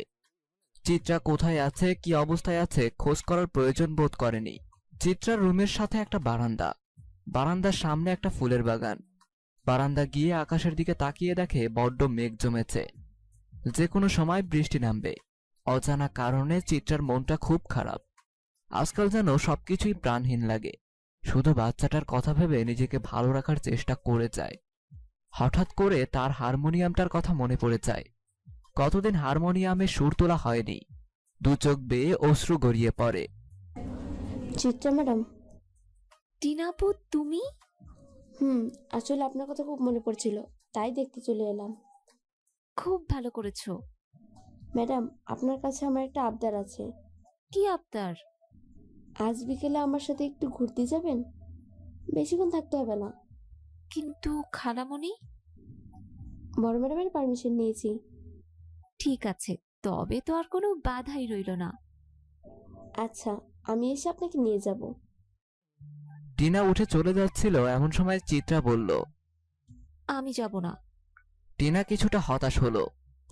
মাত্রই রাজি হলো, এখন আবার না করছে। টিনা গিয়ে চিত্রার হাত ধরল। কেন যাবেন না ম্যাডাম? তুমি আমায় ম্যাডাম বলছো, আপনি আপনি করে কথা বলছো, তাই যাব না। তুমি আমায় তুমি করে বললে তবেই যাব। ছোটদের কেউ আপনি বলে নাকি? কিন্তু স্যার আর বড় ম্যাডাম শুনলে রাগ করবে। কেউ কিছু বলবে কেন? আমি তো তোমার ছোট বোনের মতো, তাই না? চিত্রার কথা শুনে টিনা খুব খুশি হলো। চিত্রা ম্যাডাম, আপনি খুব ভালো। আবার ম্যাডাম? টিনা জিহ্বা কামড় দিয়ে বলল। সরি, আর বলবো না। টিনা বাড়ির বাইরে এসে সাজিদকে কল দিয়ে বলল, স্যার, কাজ হয়ে গেছে। দুপুরে খাওয়া দাওয়া করে চিত্রা রেস্ট নিল। খানিক বাদে টিনা এসে চিত্রাকে রেডি হতে বলল। চিত্রা চটপট রেডি হয়ে টিনার সাথে পাশের পার্কে গেল। পার্কটা খুব সুন্দর, চারপাশে গাছের সমারোহ আর মাঝখানে একটা পদ্ম পুকুর। একপাশে কয়েকটা পদ্ম ফুটে আছে। বেশ কিছুক্ষণ হাঁটাহাঁটি করে চিত্রার ক্লান্ত লাগলো। টিনা বলল, চিত্রা, চলো আমরা ওই রেস্টুরেন্টে গিয়ে কিছু খেয়ে নিই, তারপর বাসায় চলে যাব। আমার তো খিদে লাগেনি। অল্প কিছু খেও। টিনা আর চিত্রা রেস্টুরেন্টে গিয়ে হালকা খাবার খেয়ে বাসায় চলে গেল। অনেকক্ষণ বাইরে থেকে চিত্রার বেশ ক্লান্ত লাগছে। আসরের নামাজটা পড়ে বিছানায় শুয়ে পড়ল। কতগুলো দিন পরে আমি আমার মেয়েটাকে দেখলাম। চোখ মুখের কি অবস্থা হয়েছে! আমার কলিজার টুকরোর এই করুণ পরিণতি আমি বাবা হয়ে কিভাবে সহ্য করব? মারে, তো বাবা তোর জন্য কিছুই করতে পারলো না। রাগের বশে আমি তোর সাথে সব যোগাযোগ বন্ধ করে খুব বড় অন্যায় করে ফেলেছি। আর তোকে কষ্ট পেতে হবে না। সাজিদ, আমি আমার মেয়েকে আমার কাছে চাই, যে করে হোক। আঙ্কেল, আমি আপনাকে কথা দিয়েছি আপনার মেয়েকে আপনার কাছে ফিরিয়ে দেব। আপনি এত কষ্ট পাবেন না। সাজিদ বাবা, তুমি আমার নাতনির খেয়াল রেখো। আমরা তোমার ভরসাতেই ওকে রেখে যাচ্ছি। মেয়েটা বড্ড জেদি, ওকে একটু সামলে রাখবে বাবা। আপনি কোনো চিন্তা করবেন না, আপনার নাতনির কোনো অসম্মান অযত্ন হবে না। আমরা এখন আসি বাবা। ওনারা চলে যাওয়ার পর সাজিদ টিনাকে কল দিল। হ্যালো মিস টিনা, আপনি কাল একবার আমার অফিসে এসে দেখা করে যাবেন। আপনার সাথে খুব জরুরি কথা আছে। পরের দিন টিনা সাজিদের অফিসে গেল। স্যার, আসবো? জি আসুন, বসুন। রফিক রফিক রফিক রফিক মানে? জি স্যার, বলুন। শামীম সাহেবকে গিয়ে বলো আমি ডাকছি। আপনাদের দুজনকে একটা বিশেষ দরকারে ডাকা হয়েছে। আপনারা আমার খুব কাছের মানুষ। যে কোনো সমস্যার কথা আমি আপনাদের সবার আগে জানাই। আশা করি প্রত্যেকবারের মতো এবারেও সাহায্য করবেন। টিনা বলল, স্যার, আপনি নির্দ্বিধায় সব খুলে বলুন, আমরা আমাদের সর্বোচ্চ দিয়ে সাহায্য করব। সাজিদ টিনা আর শামীমকে সমস্যার কথা বলতে লাগলো। মম, আমার গাড়ির চাবিটা কোথায়? আমার ভার্সিটিতে যেতে হবে। ড্রাইভার বলল গাড়ি খারাপ হয়ে গেছে, সার্ভিসিং করতে নিয়ে গেছে। আমি যাব কিভাবে? আমি আর চিত্রা ডাক্তারের চেম্বারে যাচ্ছি, তুমি চাইলে আমাদের সাথে যেতে পারো। সরি মম, আমি এমন থার্ড ক্লাস মেয়ের সঙ্গে একই গাড়িতে যেতে পারবো না। আফটার অল, আমি আনোয়ার চৌধুরীর মেয়ে, যাত্রার সাথে গাড়ি শেয়ার করতে পারবো না। সেক্ষেত্রে তুমি নিজেই নিজের ব্যবস্থা করে নিও। আয় চিত্রা, আমাদের বের হতে হবে। চিত্রা আর শায়লা বেরিয়ে গেল। তুমি ওই মেয়েটার জন্য আমায় ইগনোর করছো তো? আমিও দেখে নেব তোমাদের এই ভালোবাসা কতদিন টেকে। Hi sweetie, what's up? রুষার কথার কোনো উত্তর দিল না জেরিন। কি রে, তোরা এখানে বসে আছিস কেন? ক্লাসে যাবি না? আর ক্লাস দেখ, জেরিন কেমন মুখ ভার করে আছে। রকি জেরিনের মাথায় টোকা মেরে বলল, কি রে, কি হয়েছে? কিছুই হয়নি। কিছু হয়নি মানে? বললাম তো কিচ্ছু হয়নি। কিছু না হলে মুখটা এমন বাংলা পাসের মতন করে রেখেছিস কেন? বললাম তো কিচ্ছু হয়নি। রুষা, জেরিনের মনে হয় কোনো কারণে মুড অফ। চল আমরা কোথাও গিয়ে ঘুরে আসি। আমি কোথাও যাব না। প্লিজ জেরিন, এমন করিস না তো। তোকে এমন মন খারাপ দেখলে আমার খারাপ লাগে। চল না প্লিজ। রুষা, তুই জেরিনকে নিয়ে ভার্সিটির গেটে দাঁড়া, আমি আসছি। রুষা আর জেরিন কথা বলতে বলতে ভার্সিটির গেটের কাছে এগিয়ে যাচ্ছে। হঠাৎ জেরিন কিছু একটার সাথে ধাক্কা খেয়ে পড়ে যায়। ওহ মা গো, কোমরটা গেল রে। রুষা জেরিনের হাত ধরে টেনে তোলে। জেরিন সামনে তাকিয়ে দেখে একটা ছেলে দাঁড়িয়ে আছে। ছেলেটা দেখতে খুব হ্যান্ডসাম, চোখ দুটো যেন মায়ায় ভরা। একবার তাকারে ঘোর লেগে যায়। সিল্কির ছোট চুলগুলো ঠিক করতে করতে বলে, হে ইউ, রাস্তায় হাঁটার সময় চোখ দুটো ব্যাগে ঢুকিয়ে রাখো নাকি? জেরিন ছেলেটার এমন কর্কশ কথা শুনে নিজেকে আটকাতে পারল না। ছেলেটা দেখতে এত ড্যাশিং আর কথাগুলো পুরো করলার জুস। আপনি হাঁটার সময় চোখগুলো গাড়িতে রেখে আসছেন নাকি? মেয়ে দেখলেই গায়ে পড়ার স্বভাব। যে দেখলেন দুইটা মেয়ে হেঁটে আসছে অমনি খাম্বার মতো দাঁড়িয়ে পড়লে? কোনো কমন সেন্স নেই। কোথা থেকে আসে এরা? চাইলেই আমিও অনেক কিছুই বলতে পারতাম, কিন্তু মেয়ে বলে ছেড়ে দিলাম। মেয়েরা মায়ের জাত, মেয়েদের স্থানটা অনেক সম্মানের। তুমি যদি মেয়ে না হয় ছেলে হতে তবে বুঝিয়ে দিতাম এই মিয়ান চৌধুরী কে আর কি কি করতে পারে। এই রুষা, তুই কি যাবি নাকি দাঁড়িয়ে দাঁড়িয়ে বাংলা সিনেমার ডায়লগ শুনবি? চল বলছি এখান থেকে। এসব আজাইরা কথায় কান দেওয়ার সময় নেই। জেরিন রুষার হাত ধরে টেনে নিয়ে গেল। জেরিন, ছেলেটাকে এভাবে বলা উচিত হয়নি। তুই হুটহাট এমন মাথা গরম করে ফেলিস কেন বলতো? ওহ, এখন সব দোষ আমার? ছেলেটা যে আমায় ইনসাল্ট করলো তার বেলায় কিচ্ছু না। জেরিন, যাই বলিস আর তাই বলিস, ছেলেটা দেখতে কিন্তু জোস মামা। উফ, এমন হ্যান্ডসাম ছেলে লাইফে থাকলে আর কিচ্ছু লাগে না, বুঝলি? আমি তো তার ভয়েসেই ফিদা। সো কিউট ইয়ার। রুষা, চুপ করবি? বেশি বক বক করলে লাথি মেরে ফেলে দেবো বলে দিচ্ছি। রুষা, জেরিন আর রকি মিলে ঘুরতে গেল। ঘোরাঘুরি শেষ করে রাত 10টায় বাসায় ঢুকলো। দাঁড়াও মম, আমি খুব টায়ার্ড। ফ্রেশ হয়ে ঘুমাতে হবে, কাল আমার ক্লাস আছে। ক্লাস আছে বলে রোজ তো ভার্সিটিতে যাও, কিন্তু কোনো ভার্সিটির ক্লাস রাত 10টা পর্যন্ত হয় তা আমার জানা ছিল না। মম, কাল থেকে যেন সন্ধ্যার আগে বাসায় ফেরা হয়, নাইলে এর ফল ভালো হবে না। জেরিন শায়লার কথায় রেগে গেল। রুমে গিয়ে ব্যাগটা ছুঁড়ে মারল বিছানায়। ওহ আল্লাহ, ওহ কোথাও শান্তি নেই, না ভার্সিটিতে না বাড়িতে, যেন জেলখানায় বন্দি হয়ে আছি। জেরিন ফ্রেশ হয়ে শুয়ে পড়ল, কিন্তু তার চোখে ঘুমের লেশমাত্র নেই। বারবার শুধু ছেলেটার কথা মনে পড়ছে। ওই অসভ্য অভদ্র ছেলের কথা কেন বারবার মনে পড়ছে? জেরিন, তোর কি মাথা খারাপ হয়ে গেছে? অমন একটা ছেলের কথা ভেবে রাত জেগে আছিস? ঘুমা। পরের দিন সকালে নাস্তা না করেই ভার্সিটিতে চলে গেল। রাতে ঠিকমতো ঘুম হয়নি, তাই সকালে উঠতে অনেক দেরি হয়ে গেছে। ভার্সিটি পৌঁছাতে পৌঁছাতে 20 মিনিট দেরি। May I come in? Yes, come in. ভয়েসটা শুনে জেরিনের চোখ কপালে উঠে গেল। এটা তো কালকের ছেলেটা, এখানে কি করছে? হাই আল্লাহ, ক্লাস নিচ্ছে দেখছি।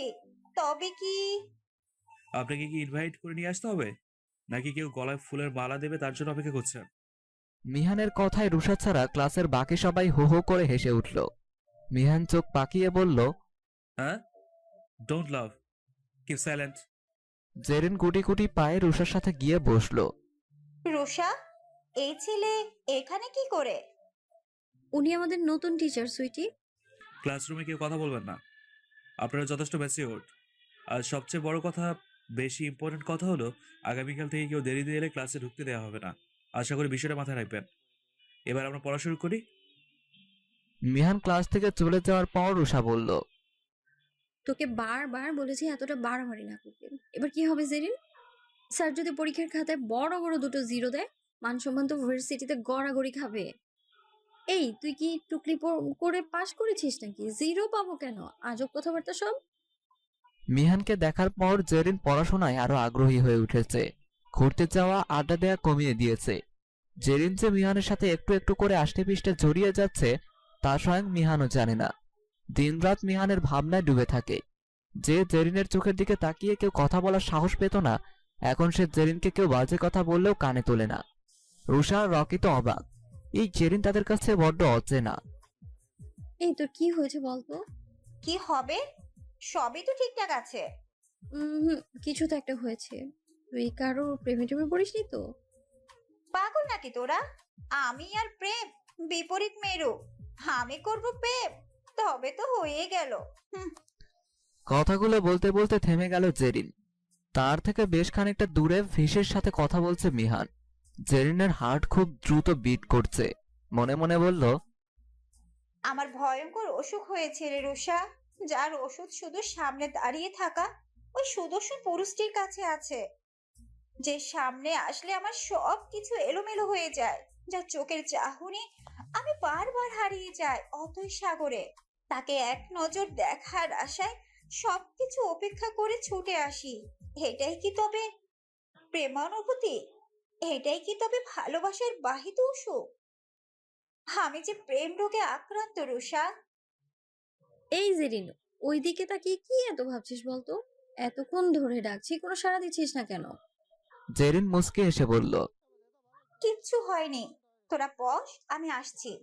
রুষা, জেরিনের হাবভাব কিন্তু অন্যরকম লাগছে। সারাক্ষণ কি ভাবে কে জানে। রকি, আমার মনে হয় জেরিন প্রেমে পড়েছে।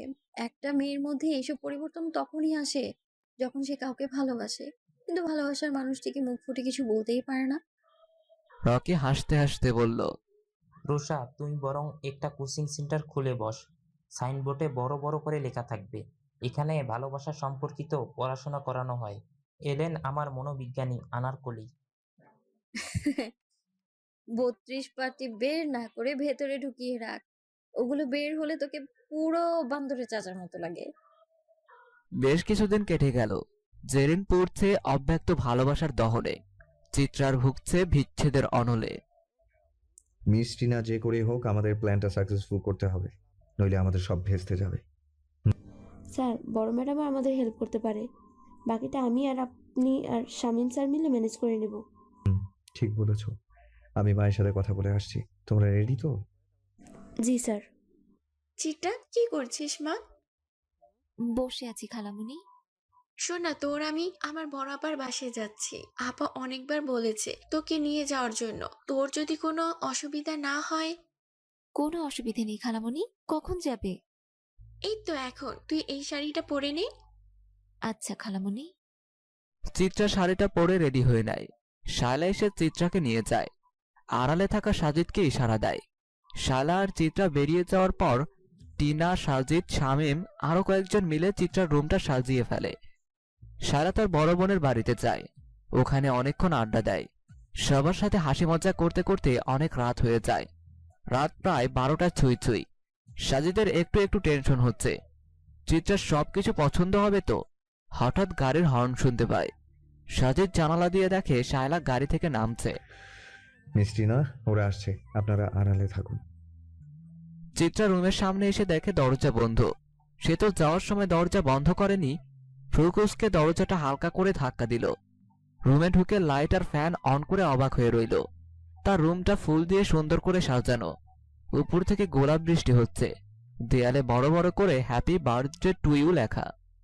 আজকের তারিখটা মনে করে তাচ্ছিল্যের হাসি দিল। আজকে যে তার জন্মদিন বেমালুম ভুলে গেছে। বিয়ে হওয়ার আগের কথা মনে পড়ছে খুব। বাবা কেক নিয়ে আসতো, সবাই মিলে কত মজা হতো। দীর্ঘশ্বাস ফেলে চোখের কোণে জমে থাকা অশ্রুটা মুছে নিল। পেছন থেকে সবাই জন্মদিনের উইশ করল। শায়লাকে গিয়ে জড়িয়ে ধরল।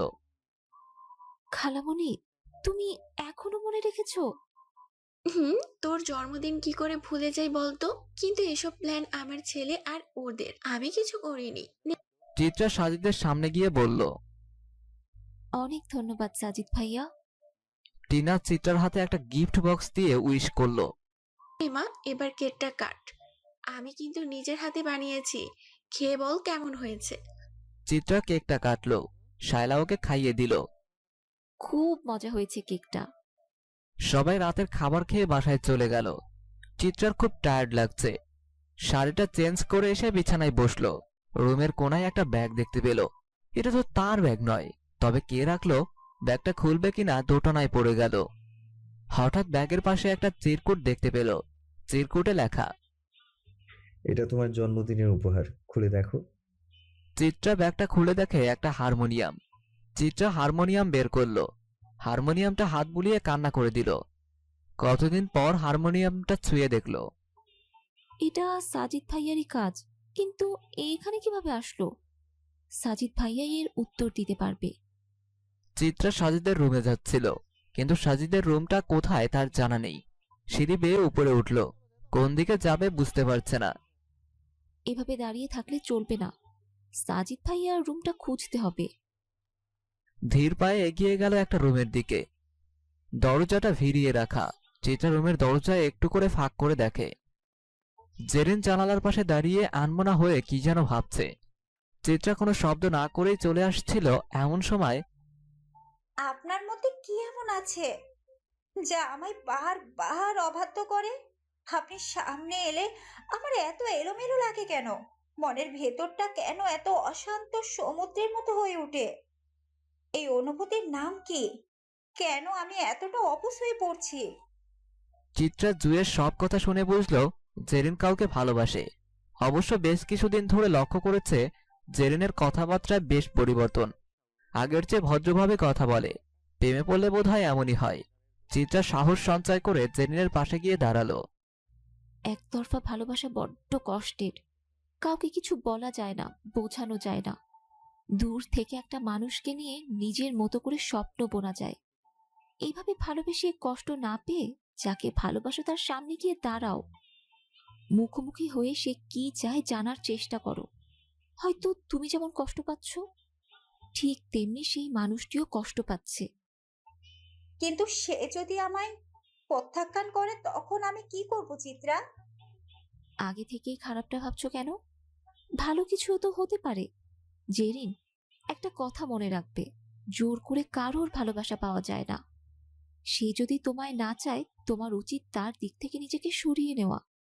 কিন্তু শুরুতেই তুমি খারাপ কিছু ভেবো না, যা হবার সব ভালো হবে। কথাগুলো বলে চিত্রা রুম থেকে বেরিয়ে আসলো। পেছন থেকে জেরিন বলল, অনেক ধন্যবাদ চিত্রা, এভাবে সাহস দেওয়ার জন্য। চিত্রা মুচকে হাসি দিয়ে চলে। অনেক রাত হয়ে গেছে, এখন আর সাজিদ ভাইয়াকে বিরক্ত করা ঠিক হবে না। কাল সকালে না হয়। চিত্রা রুমের দিকে পা বাড়ালো। চিত্রার কথা শুনে জেরিন মনে মনে ঠিক করলো সে মিহানকে তার মনের কথা জানাবে।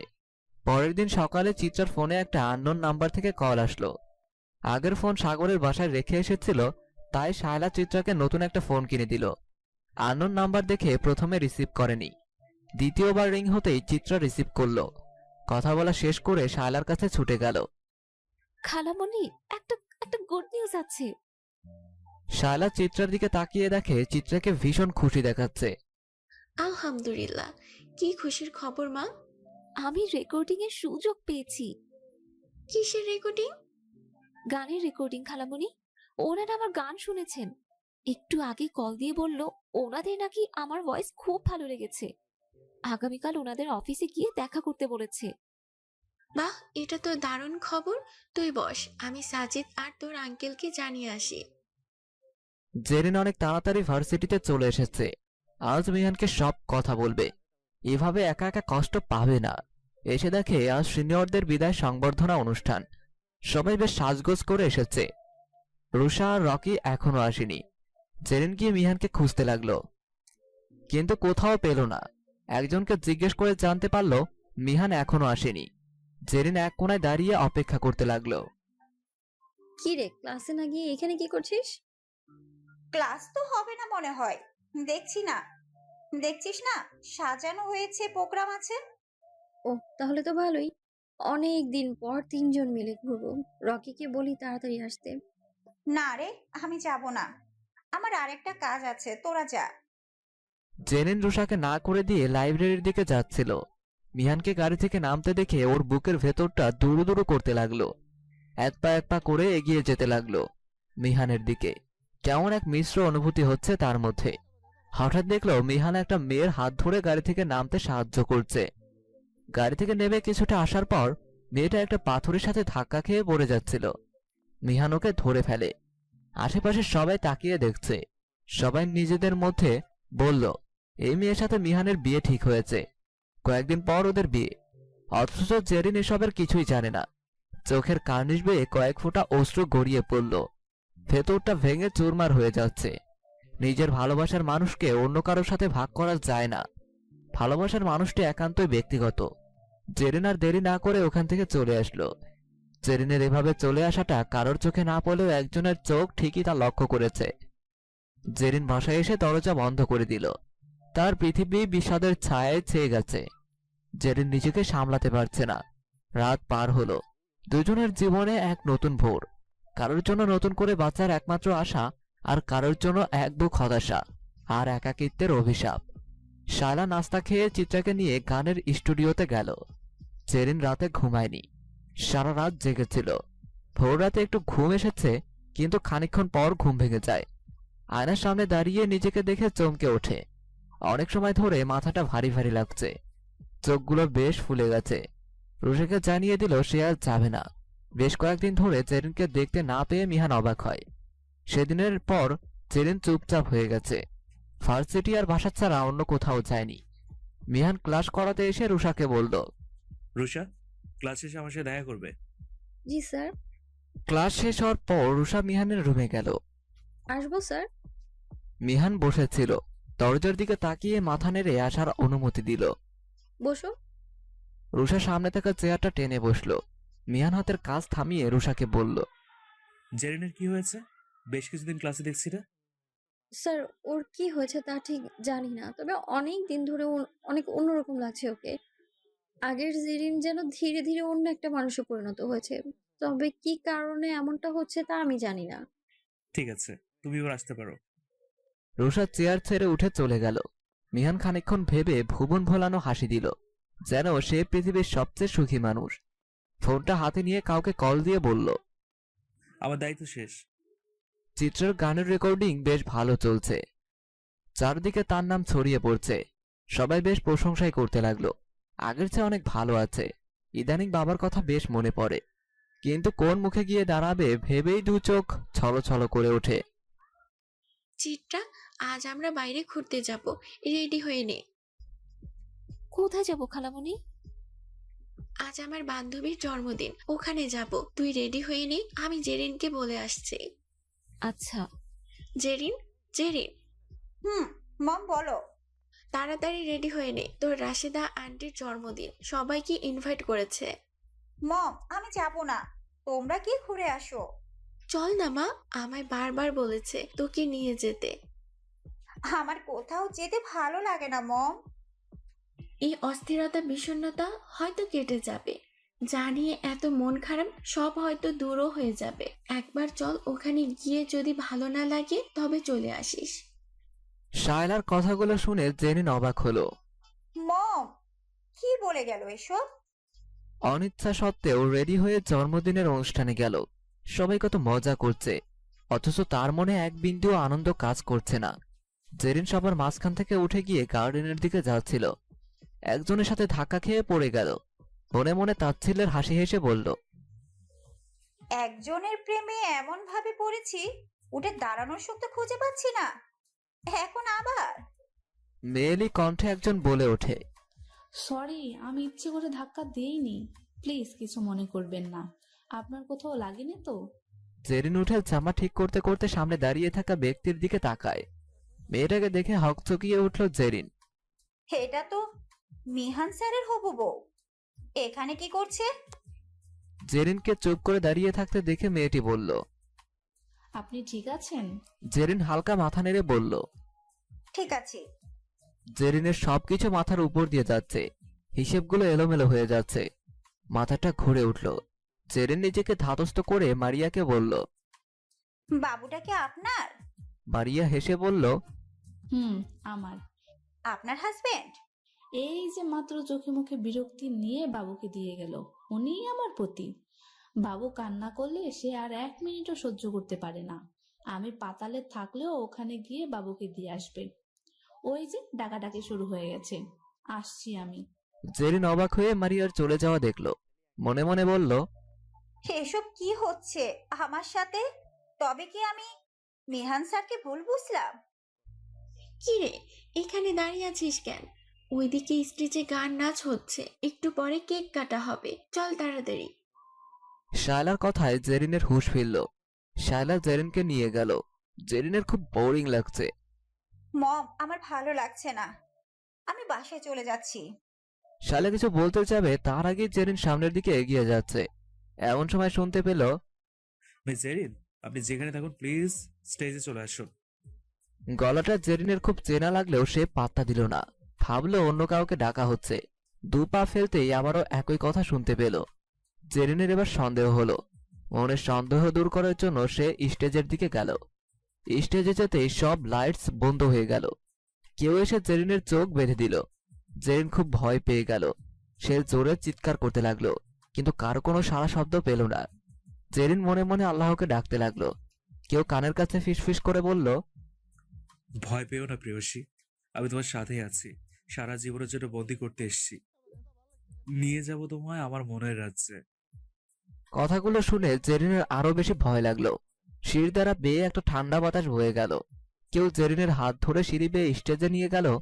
জেরিনকে দাঁড় করিয়ে চোখের বাঁধন খুলে দিল। অন্ধকারে কিছুই দেখা যাচ্ছে না। হঠাৎ লাইট জ্বলে উঠল। জেরিনের ভয় কেটে গেল। তাড়াহুড়ো করে স্টেজ থেকে নামবে এমন সময় পিছন থেকে হাতে টান পড়ল। ঘাড় ঘুরিয়ে দেখে মিহান হাতে ফুলের তোড়া নিয়ে হাঁটু গেড়ে বসে আছে। জেরিন বড়সড় একটা ধাক্কা খেল। নিজের চোখকে যেন বিশ্বাস হচ্ছে না। আমি অত গুছিয়ে কথা বলতে পারি না। কিভাবে প্রপোজ করতে হয়, ইমপ্রেস করতে হয় তা জানা নেই। আমি তোমার ওই রাগ ভর্তি ঝগড়ুটে মাখা চেহারার প্রেমে পড়ে গেছি। তুমি আমার সারা জীবনে ঝগড়া করার পার্টনার হবে রাজকুমারী। জেরিন মিহানের কথা শুনে মুচকি হাসলো। জেরিনের চোখ দুটো শায়লা আর চিত্রাকে খুঁজে বেড়াচ্ছে। শায়লা আর চিত্রা পাশাপাশি দাঁড়িয়ে জেরিনকে ইশারা দিল। জেরিন তাদের ইশারা বুঝতে পেরে ফুলগুলো হাতে নিল। মিহান জেরিনকে শক্ত করে জড়িয়ে নিল। এই যে এক অদ্ভুত অনুভূতি, হারানো ভালোবাসা ফিরে পাওয়ার আনন্দ স্বর্গ সুখের মতো। মিহান জেরিনকে নিয়ে শায়লার সামনে এসে দাঁড়ালো। শায়লা বলল, মিহান বাবা, তোর কাছে আমার কৃতজ্ঞতার শেষ নেই। তুই না থাকলে আমার মেয়েটার এত পরিবর্তন হতো না। না আন্টি, এমন করে বলো না। আমি তো কিছুই করিনি।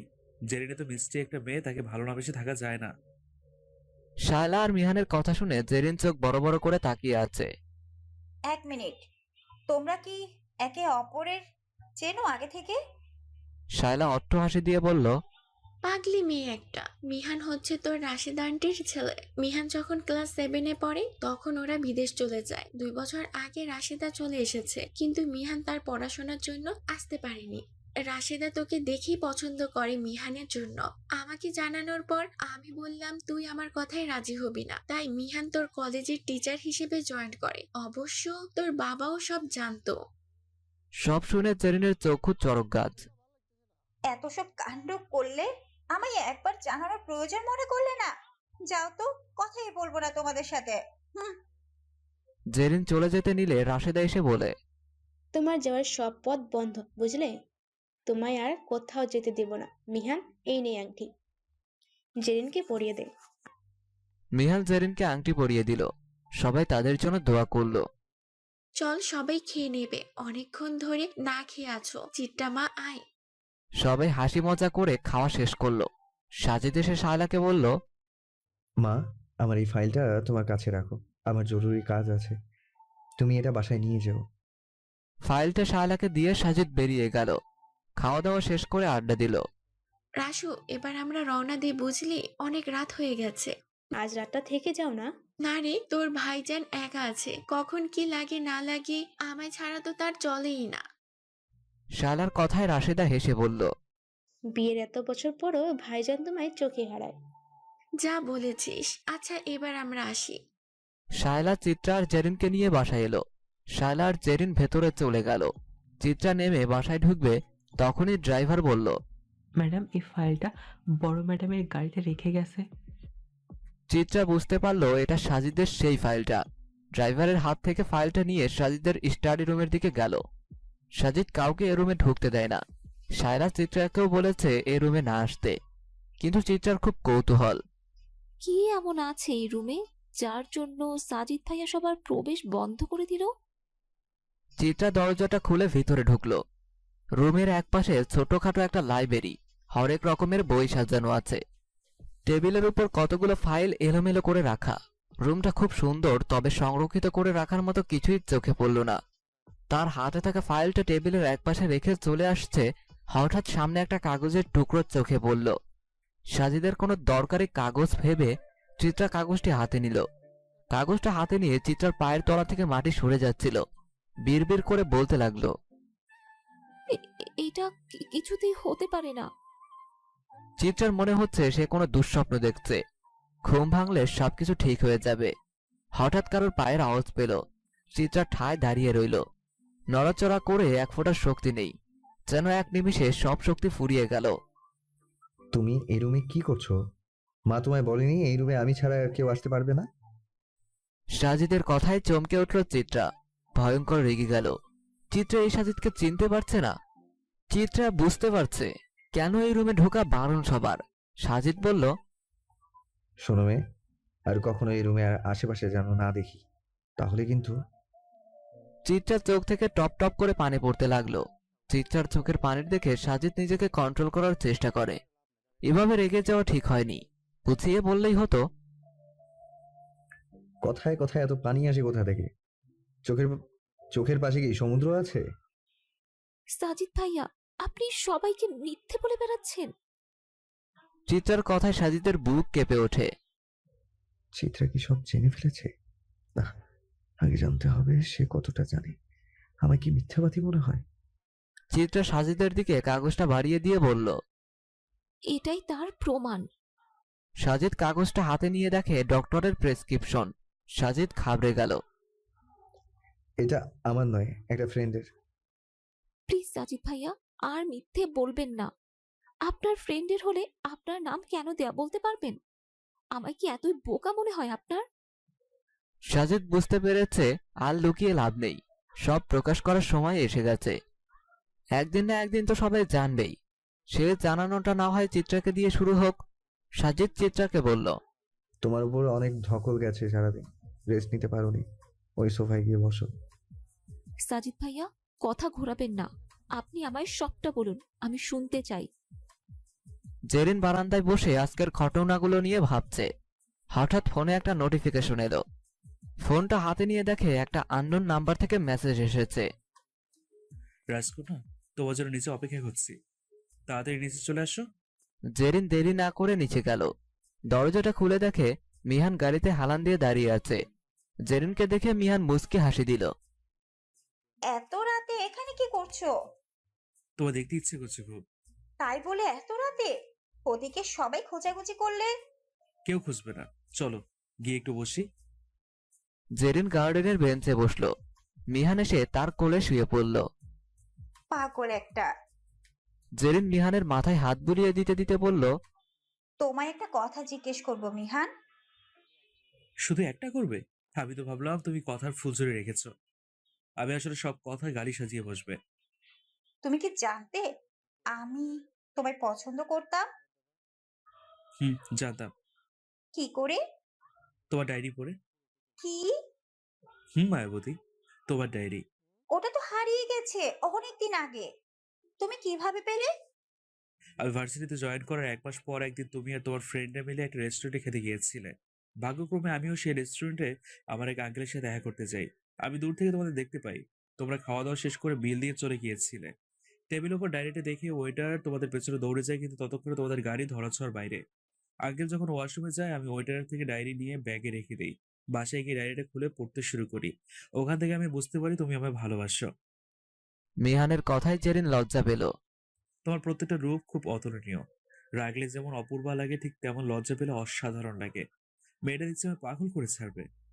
জেরিন কিছু একটা ভাবলো, তারপর মুখটা ফ্যাকাশে হয়ে গেছে। মিহান দেখতে পেল তার প্রেয়সীর মনে মেঘেরা ভিড় করেছে। একটু একটু করে। যে কোনো সময় আকাশ ভেঙে বৃষ্টি নামবে। মিহান জেরিনের কোল থেকে মাথা উঠিয়ে মুখোমুখি বসলো। দুহাত দিয়ে জেরিনের গালটা ধরে বলল, কি হয়েছে আমার রানী অমরপলিটার? তার চাঁদপানা মুখটায় অভিমানের ছায়া কেন? জেরিন অন্য পাশ ফিরে চোখে জমে থাকা অশ্রুটা মুছে নিল। মিহানের খারাপ লাগলো। হঠাৎ মেয়েটার মন খারাপ হলো কেন? জেরিন নিজেকে একটু সামলিয়ে নিয়ে বলল, তুমি যদি তখনই বুঝতে পেরেছো আমি তোমায় কতটা চাই, তাহলে সেদিন অনুষ্ঠানে তুমি ওই মেয়েটার হাত ধরলে কেন? জেরিনের কথায় মিহান জোরে জোরে হাসতে শুরু করলো। এতক্ষণে জেরিনের অভিমানের কারণটা বুঝতে পারল। ও পড়ে যাচ্ছিল, তুমি অমন করে ওকে ধরলে কেন? জানো, সেদিন সবাই বলা বলি করছিল ওই মেয়ের সাথে তোমার বিয়ে ঠিক হয়েছে। আর তুমি সে শুনে বাসায় এসে খুব কান্না করেছো, তাই তো? জানো মিহান, মেয়েরা খুব অদ্ভুত। যত খারাপ বাজে মেয়ে হোক না কেন, সে নিজের ভালোবাসার মানুষকে অন্য কারোর সাথে ভাগ করতে পারে না। অন্য কারোর সাথে দেখা তো দূর, অন্য কারোর মুখে নিজের মানুষটার কথা শুনলে গুমড়ে গুমড়ে মরে। আমিও যে ঠিক তেমনই। যে মানুষটা আমার, সে শুধুই আমার হয়ে থাকবে। আমার থেকে, আমার সাথে থেকে অন্য কারোর কথা বলবে, এটা আমার একদম সহ্য হয় না। সেদিনও ঠিক তাই হয়েছে। আমি মারিয়ার সাথে তোমায় দেখে দৌড়ে চলে এসেছি। ওই মুহূর্তগুলো দেখার মতো সাহস আমার ছিল না। বোকা মেয়ে। মারিয়া কে তুমি জানো? না তো, এই জন্য জিজ্ঞেস করলাম কেউ। ও হচ্ছে আমার দুই সম্পর্কে বোন। ওই যে বললাম আমি একটা আঙ্কেলের সাথে রেস্টুরেন্টে দেখা করতে গিয়েছিলাম, ওনার মেয়ে। একটা বিষয় ভাবাচ্ছে, সেদিন ওর মধ্যে প্রেগন্যান্সির কোনো লক্ষণ দেখতে পাইনি। কাল অনুষ্ঠানে দেখি ওর তো একটা বাবু আছে। কিভাবে সম্ভব? মারিয়ার কোলে তুমি যে বাবুটাকে দেখেছো, ওটা ওর বড় বোনের মেয়ে। বাবু হওয়ার সময় মারিয়ার বড় বোন মারা যায়। বাবুটার বাবা দেশের বাইরে থাকে। মারিয়া ওর হাজবেন্ড বাবুটাকে নিজের পরিবারে বড় করছে। মারিয়া আমাদের ভার্সিটি থেকে পড়াশোনা করছেন। সেদিন মারিয়াদের বিদায় সম্বোধনা ছিল। আসার সময় ওর গাড়ি খারাপ হয়ে যায়, তাই ওকে একটু লিফট দিয়েছিলাম। ব্যাস, এইটুকুই। জেরিন মিহানের বুকে মাথা রেখে চোখ বন্ধ করে থাকলো। কিছুদিনের মধ্যেই জেরিন আর মিহানের বিয়ে হয়ে গেল। বিয়ের ঠিক 3 দিন পর সাজিদ সকালে এসে শায়লাকে বলল, মা, আমি কালকে লন্ডনে যাচ্ছি। এখানকার সব কাজ শেষ হয়ে গেছে, এবার ওখানে গিয়ে বাকিটা গোছাতে হবে। সাজি, তোর চোখ মুখের এই অবস্থা কেন বাবা? কয়েকদিন ধরে দেখছি কেমন যেন শুকিয়ে গেছিস। চোখ মুখের ক্লান্ত ইচ্ছা। কি হয়েছে তোর বাবা? তুই কি কিছু লুকাচ্ছিস? আমার মনটা খুব কুড়াচ্ছে। মনে হচ্ছে আমি আমার একটা অংশ হারিয়ে ফেলছি ধীরে ধীরে। বাবা বল আমায়, কি হয়েছে? সাজিদ ঠোঁটে মিথ্যে হাসির রেখা টেনে বলল, কিচ্ছু হয়নি তো মা, দেখো তোমার ছেলে একদম ঠিক আছে। শোনো, দুপুরে আমার কিছু অতিথি আসবে, তুমি সব অ্যারেঞ্জ করে রেখো। সাজিদ বেরিয়ে গেল। শায়লার মন থেকে খুঁতখুঁতটা কিছুতেই দূর হচ্ছে না। সাজিদের কথা মতো শায়লা সব সাজিয়ে গুছিয়ে নিল। সাজিদ কল দিয়ে শায়লাকে বলল, মা, বাবাকে বলো বাসায় থাকতে, আমি ওনাদের নিয়ে আসছি। বসার ঘরে থমথমে পরিবেশ, কারোর মুখে কোনো কথা নেই। সাজিদ বলল, দেখো, তোমাদের মধ্যে যা হয়েছে সেটা অনেক বছর আগে। আমার মনে হয় সে রাগ অভিমান ধরে রাখা উচিত নয়। এবার তা শেষ করো। আমি চলে যাওয়ার আগে একটা হাসি খুশি পরিবার দেখে যেতে চাই। শায়লা বলে, তুই চলে যাওয়ার আগে মানে তুই কি একেবারে জন্য চলে যাচ্ছিস নাকি? শোন সাজিদ, তুই যাচ্ছিস ভালো কথা, কিন্তু খুব তাড়াতাড়ি ফিরে আসবি, নইলে কিন্তু যেতে দেব না। আনোয়ার আর মিনহাজ চুপচাপ বসে আছে। তোমরা কি এমন চুপ করে থাকবে? বাবা, আমার ছোটবেলায় সামান্য একটা দুর্ঘটনার জন্য তোমরা কথা বলা বন্ধ করে দিয়েছো। আমি এখন বড় হয়ে গেছি, কিন্তু তোমাদের মধ্যকার মনোমালিন্য এখনো দূর হয়নি। আমি মিনহাজ আঙ্কেলকে রাজি করিয়েছি। বাবা প্লিজ, তুমি আর রাগ করে থেকো না। আনোয়ার সাহেব বসা থেকে উঠে দাঁড়ালো। মিনহাজ নিচের দিকে তাকিয়ে আছে। মনের মধ্যে এক ধরনের ভীতি কাজ করছে। যদি আনোয়ার সাহেব অপমান করেন, ভীত সন্ত্রস্ত হয়ে বলল, সাজিদ, আমরা বরং আজ আসি। আমি চাই না আমার জন্য তোমাদের পরিবারে কোনো ঝামেলা হোক। তোমরা ভালো থেকো। আসছি শায়লা আপা। ভাইজান, এভাবে চলে যাবেন না। আপনারা যদি আমার বাড়ি থেকে খালি মুখে চলে যান, তবে আমার খুব খারাপ লাগবে। অন্য একদিন আসবো। মা চলো। মিনহাজ সাহেব কথাগুলো বলে দরজার দিকে পা বাড়ালো। দাঁড়াও মিনহাজ। আনোয়ার সাহেবের গম্ভীর গলা শুনে পা চালানো বন্ধ করে দিল। আনোয়ার সাহেব এক পা দু পা করে মিনহাজ সাহেবের দিকে এগিয়ে গেল। নিচের দিকে তাকিয়ে থাকা লোকদের আমি পছন্দ করি না। চোখে চোখ রেখে কথা বলতে ভালোবাসি। আনোয়ার সাহেবের কথায় মিনহাজ সাহেব মাথা উঁচু করলো। আমাদের মধ্যে যা হয়েছে আমি সেই সব কিছু মনে রাখিনি। সেদিন ক্ষমতার অর্থের দম্ভে আমি অন্ধ হয়েছিলাম। মানুষকে মানুষ মনে করতাম না। আমি তোমাদের খুব অসম্মান করেছি। একজনের কাছে ক্ষমা চাওয়ার কোনো সুযোগ পাইনি। তুমি আমায় ক্ষমা করে দাও মিনহাজ। এমন করে বলবেন না ভাইজান, আপনার কোনো দোষ ছিল না। আপনার জায়গায় আমি হলেও আমি একই আচরণ করতাম। আনোয়ার সাহেব মিনহাজ সাহেবকে বুকে টেনে নিলেন। শায়লা চোখ দুটো ছলছল করছে। আজ যদি চুমকি বেঁচে থাকতো কতই না খুশি হতো। আনোয়ার মিনহাজের হাত ধরে পাশে বসালো। সাজিদের খুব ভালো লাগছে, একটু একটু করে সব ইচ্ছা পূরণ হচ্ছে। চিত্রার আজ শেষ গানের প্রোগ্রাম ছিল, কাল থেকে কিছুদিনের জন্য অবসর নেবে। প্রোগ্রাম শেষ করে বাসায় এসে দেখে তার বাবা আর দাদিমা বসে আছে। ওদের দেখে চিত্রার মনটা খুশিতে ভরে উঠল।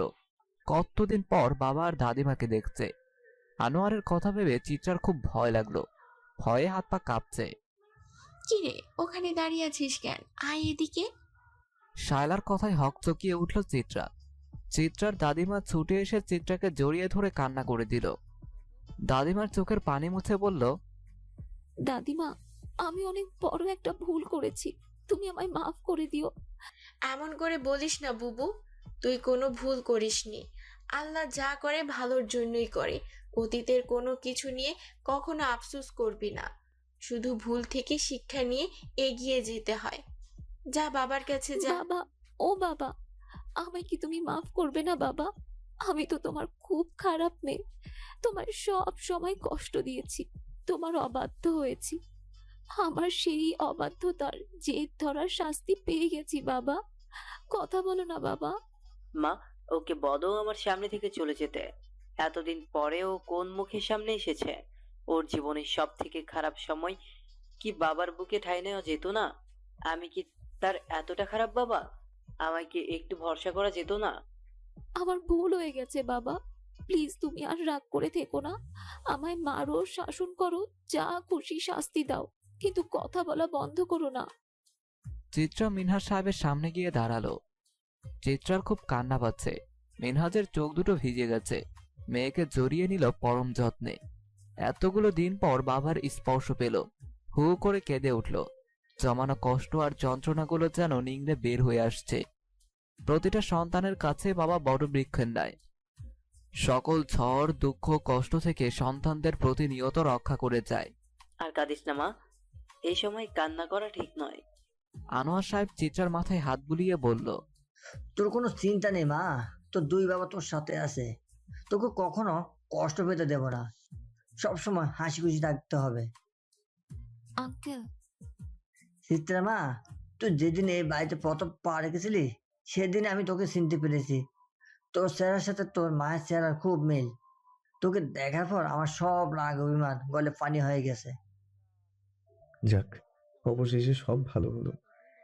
এই দিনটার জন্য আমি অপেক্ষা করেছি বছরের পর বছর। সাজিদ বাবা, তোকে অনেক ধন্যবাদ। তুই আমার বুক থেকে একটা বড় পাথর সরিয়ে দিয়েছিস। মিনহাজ বলল, সাজিদ, আমি চিত্রাকে আমাদের সাথে নিয়ে যেতে চাই। ভাইজান, আগে খাওয়া দাওয়া করুন, তারপর এসব নিয়ে ভাবা যাবে। চলো সবাই খেয়ে নেবে। শায়লা সবাইকে খেতে দিল। সাজিদ খেতে খেতে বলল, আঙ্কেল, আপনার কাছে আমার একটা আবদার আছে, না করতে পারবেন না? আবদার বলো। আমি কাল লন্ডন চলে যাচ্ছি। আমি চাই আপনারা আজ রাতটুকু আমাদের বাসায় থাকুন। আমি সবাইকে একসাথে দেখতে চাই। আনোয়ার বলল, হ্যাঁ সাজিদ ঠিকই বলেছে, তুমি আজ থেকে দাও। ভাইজান, আপনি না করবেন না? রাতে জেরিন আসবে জামাইকে নিয়ে। মেয়ের জামাইকে দেখে দোয়া করবেন। আপা, আমার অনেক কাজ ওদিকে। থেকে যাও না বাবা। মেয়ের আবদার ফেলতে পারল না। ঠিক আছে, আজ থাকবো। সবাই খাওয়া দাওয়া শেষ করে রেস্ট নিল। রাতে জেরিন আসলো মিহানকে নিয়ে। আনোয়ার আর শায়লা মিহানের সাথে পরিচয় করিয়ে দিল। পরের দিন সকালবেলায় সাজিদ রেডি হয়ে চিত্রার রুমে এলো। চিত্রা, আসবো? হ্যাঁ সাজিদ ভাইয়া, আসুন। সাজিদ বলল, চিত্রা, আমি জানি না আমি কখনো ফিরতে পারবো কিনা। আমি যদি কখনো তোমার মনে কষ্ট দিয়ে থাকি, তবে আমায় ক্ষমা করে দিও। সাজিদ ভাইয়া, এইভাবে বলবেন না। আপনার কাছে আমার ঋণের শেষ নেই। আপনি না থাকলে আমি আর আমার ভেতরে বেড়ে ওঠা ছোট্ট প্রাণটা তো কবেই শেষ হয়ে যেতাম। আপনার কাছে আমি চিরকাল কৃতজ্ঞ থাকবো। এটা আমার দায়িত্ব। তোমার জায়গায় অন্য কেউ হলে আমি একইভাবে সাহায্য করতাম। তোমার কাছে আমার একটা অনুরোধ আছে। অনুরোধ বলবেন না, আপনি আদেশ করুন। আপনার জন্য কিছু করতে পারা ভাগ্যের ব্যাপার। আমার অবর্তমানে মা বাবার একটু খেয়াল রেখো। মিনহাজ আঙ্কেল হয়তো তোমায় নিয়ে চলে যাবে। তুমি মাঝে মধ্যে এসে ঘুরে যেও, যোগাযোগ রেখো। আপনি না বললেও আমি আসবো। শায়লা খালামণির মতো মানুষ হয় না। আমার মায়ের অভাব খালামণি ভুলিয়ে দিয়েছে। মায়ের পরিপূরক হয় না, কিন্তু খালামণি আমার দ্বিতীয় মা। আর আনোয়ার আঙ্কেলের কথা আর কি বলবো, উনি তো আমায় মেয়ের মতো স্নেহ করেন। তাই এটা আমার কর্তব্য ওনাদের খেয়াল রাখা। আমরা তো একটাই পরিবার। অনেক নিশ্চিন্ত হলাম। সবাই মিলে হাসি খুশি ভাবে সাজিদকে বিদায় দিল। শায়লার মনটা খারাপ। ছেলেকে কাজ ছাড়া করতে মন তার সায় দিচ্ছে না। সবাই মিলে শায়লাকে বোঝাতে লাগলো। প্রায় 2 বছর হতে চলল, সাজিদের কোনো খোঁজ নেই। লন্ডন যাওয়ার জন্য বেরিয়েছে, কিন্তু সেখানে যায়নি। সাজিদ কোথায় গেল তা সবার অজানা। আনোয়ার সাহেব তার সর্বোচ্চ দিয়ে চেষ্টা করে যাচ্ছে, কিন্তু ফলাফল শূন্য। সব জায়গায় তন্ন তন্ন করে খুঁজেছে। শায়লার অবস্থা আরো খারাপ। রুম থেকে বের হয় না। সারাক্ষণ সাজিদের জামা কাপড় বুকে জড়িয়ে কান্না করতে করতে অসুস্থ হয়ে পড়েছে।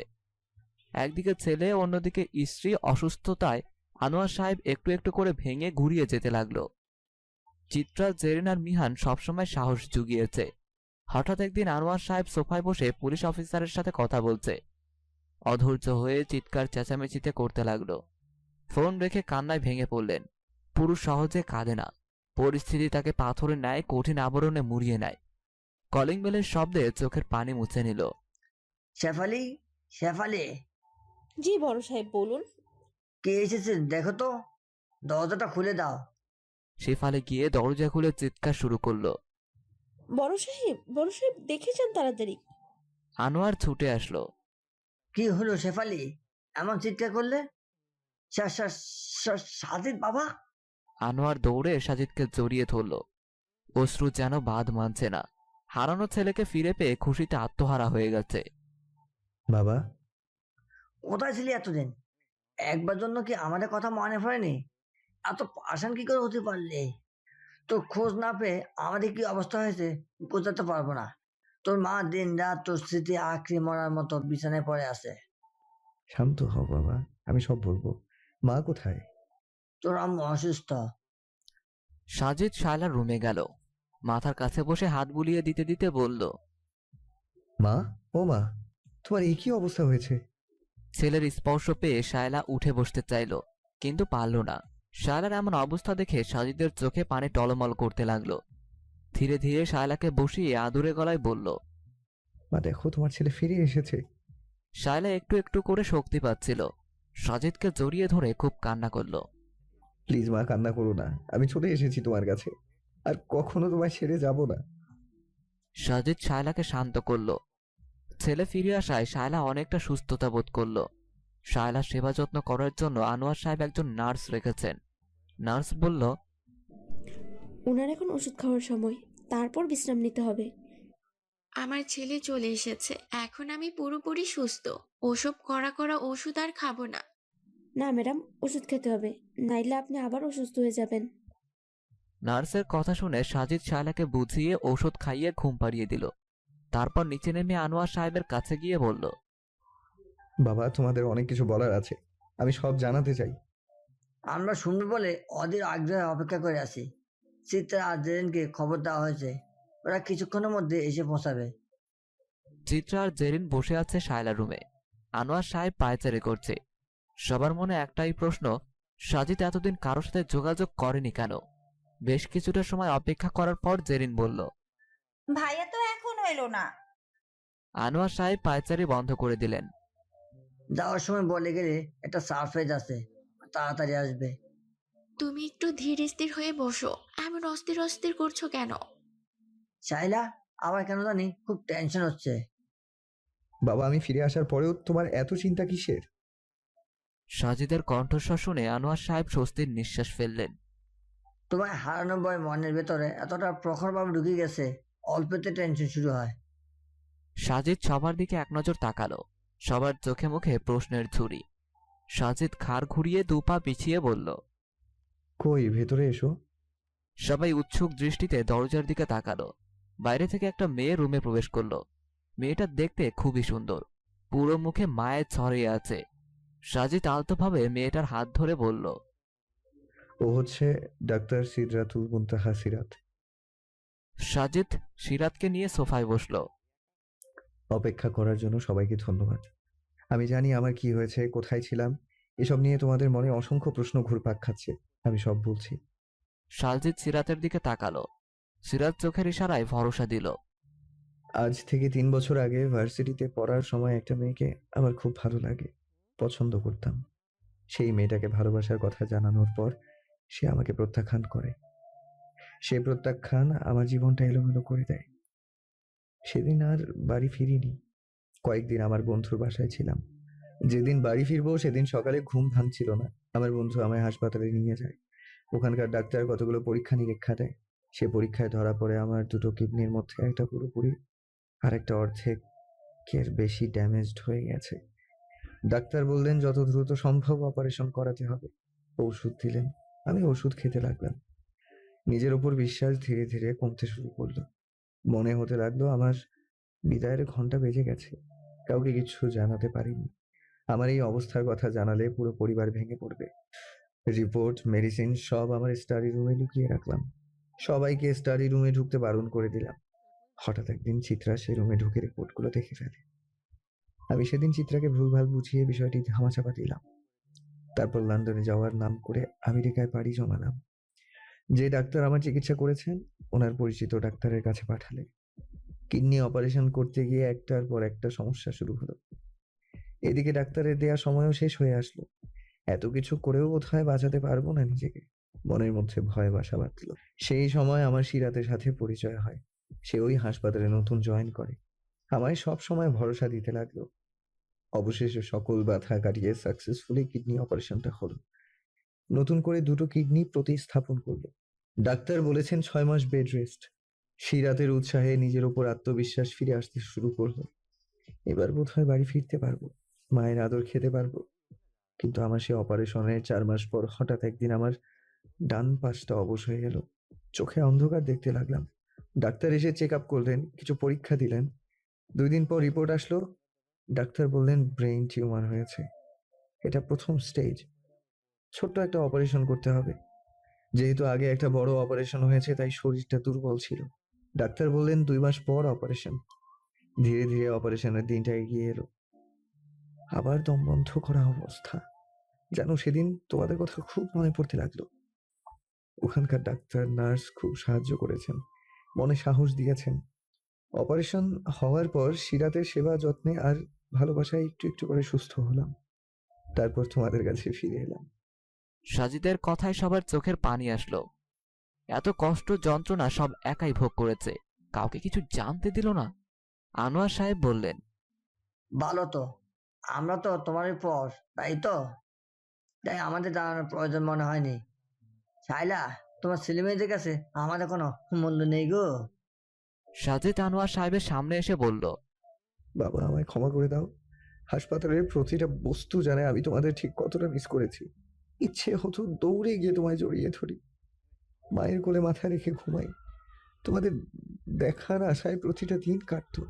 সিরাত যদি আমার পাশে না থাকতো তবে আমার কি হতো নিজেই জানি না। আনোয়ার সাহেবের চোখ বেয়ে পানি গড়িয়ে পড়ল। সাজিদকে বুকে টেনে নিয়ে হাউমাউ করে কাঁদতে লাগলো।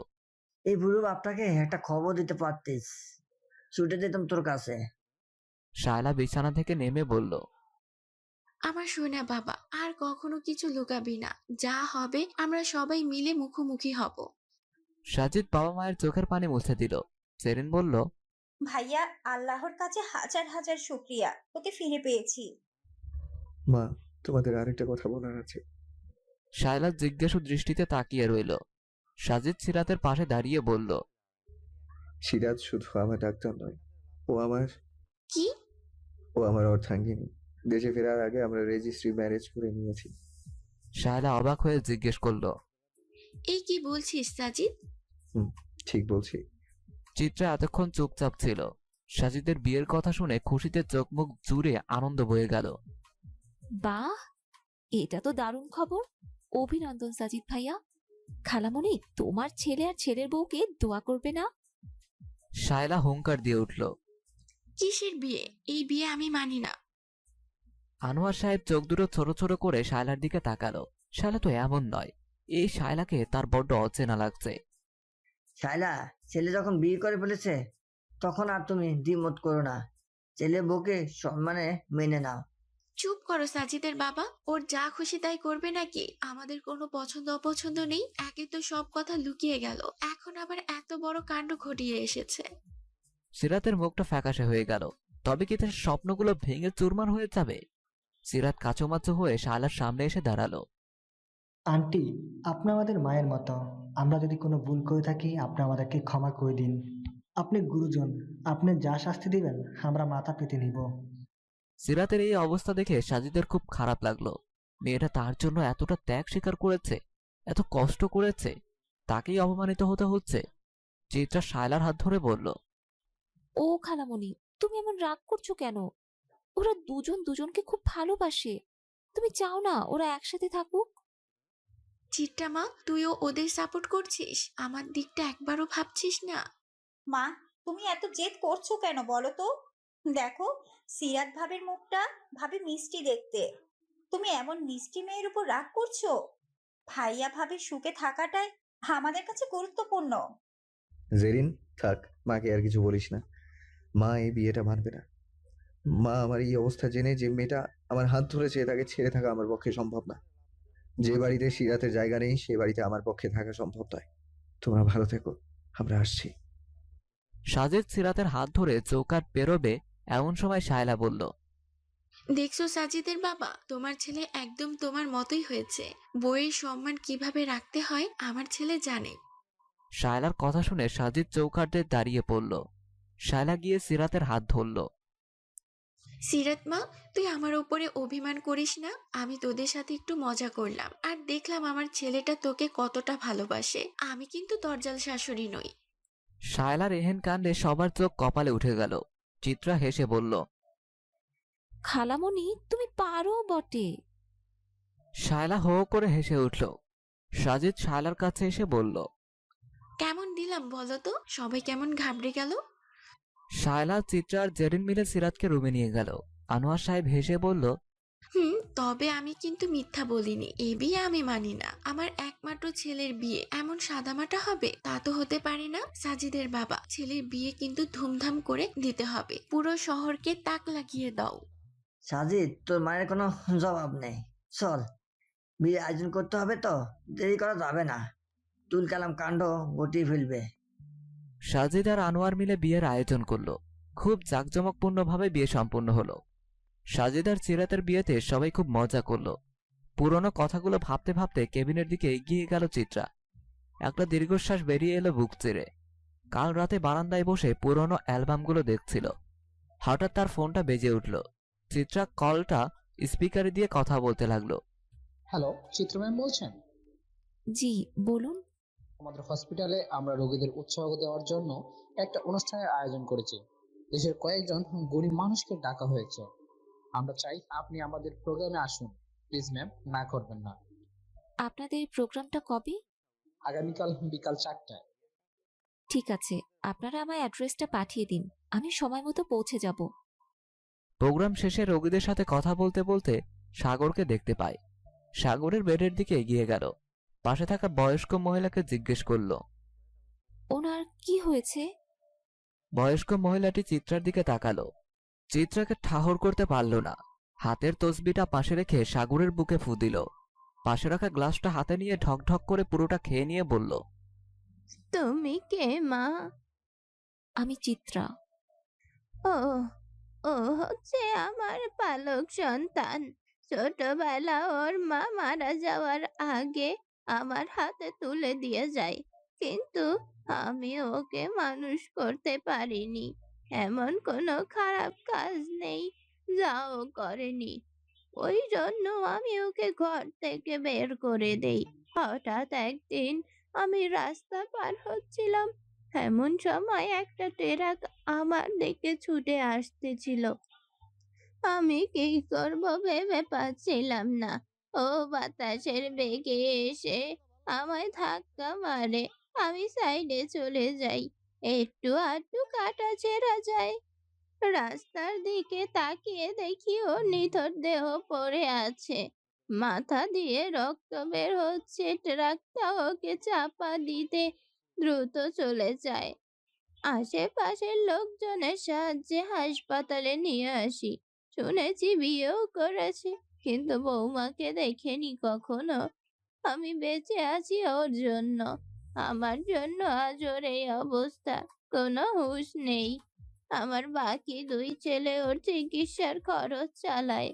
ডাক্তার কোনো আশ্বাস দেয়নি, বলেছে হয়তো কখনো জ্ঞান ফিরবে, হয়তো ফিরবে না। সাগরের এই অবস্থা দেখে হাসপাতাল থেকে দৌড়ে বেরিয়ে এলো। এতগুলো বছর কেটে যাওয়ার পরও সাগরের প্রতি ভালোবাসা এক বিন্দুও কমেনি। ভালোবাসার মানুষটা ভুল হতে পারে, কিন্তু তার ভালোবাসা তো ভুল ছিল না। মন থেকে সাগরকে ভালোবেসেছে।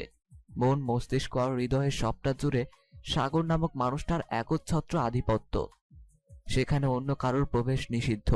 চিরদিনের মতো সেই স্থানে চলাচলের পথ বন্ধ করে দিয়েছে চিত্রা। মা ডাক শুনে চিত্রা পেছন ফিরে তাকিয়ে দেখে তারা সাগরের ভালোবাসার শেষ চিহ্ন দাঁড়িয়ে আছে। চিত্রা মেয়ের কাছে গিয়ে বলল, এইখানে কি করছো? আমরা বাড়ি যাব না? ও হ্যাঁ, তাই তো, চলো আজ আমরা আকাশ দেখব। ফালাককে গাড়িতে বসিয়ে দিল। শেষবারের মতো হাসপাতালের দিকে এক পলক তাকিয়ে গাড়িতে বসে পড়ল। চিত্রা মেয়েকে জড়িয়ে ধরল। কিছুক্ষণের মধ্যে ফালাক ঘুমিয়ে পড়ল। চিত্রা জানালা দিয়ে আকাশের দিকে তাকিয়ে বলল, তুমি আমার সেই ভালোবাসা, যাকে ভালোবেসে দুঃখ কষ্ট পেয়েছি। তবে তোমায় অসংখ্য ধন্যবাদ। সেদিন তুমি যদি আমার সামনে তোমার খারাপ রূপে না আসতে, তবে আমি নিজের পায়ে দাঁড়াতে পারতাম না। তোমার জন্য আমি ফালাক নামক এক টুকরো জান্নাত পেয়েছি।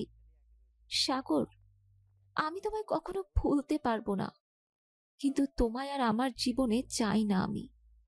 আমার ফালাককে আমি একাই বড় করব। তুমি স্মৃতির পাতায় লেখা একটা নাম হয়েই থাকবে। দিন শেষে তুমি আমার প্রথম ও শেষ ভালোবাসা। গাড়ি ছুটে চলল নির্দিষ্ট গন্তব্যের দিকে, যেখানে হাজারো একটা স্বপ্ন বুনে রেখেছে চিত্রা তার রাজকুমারী ফালাকের জন্য।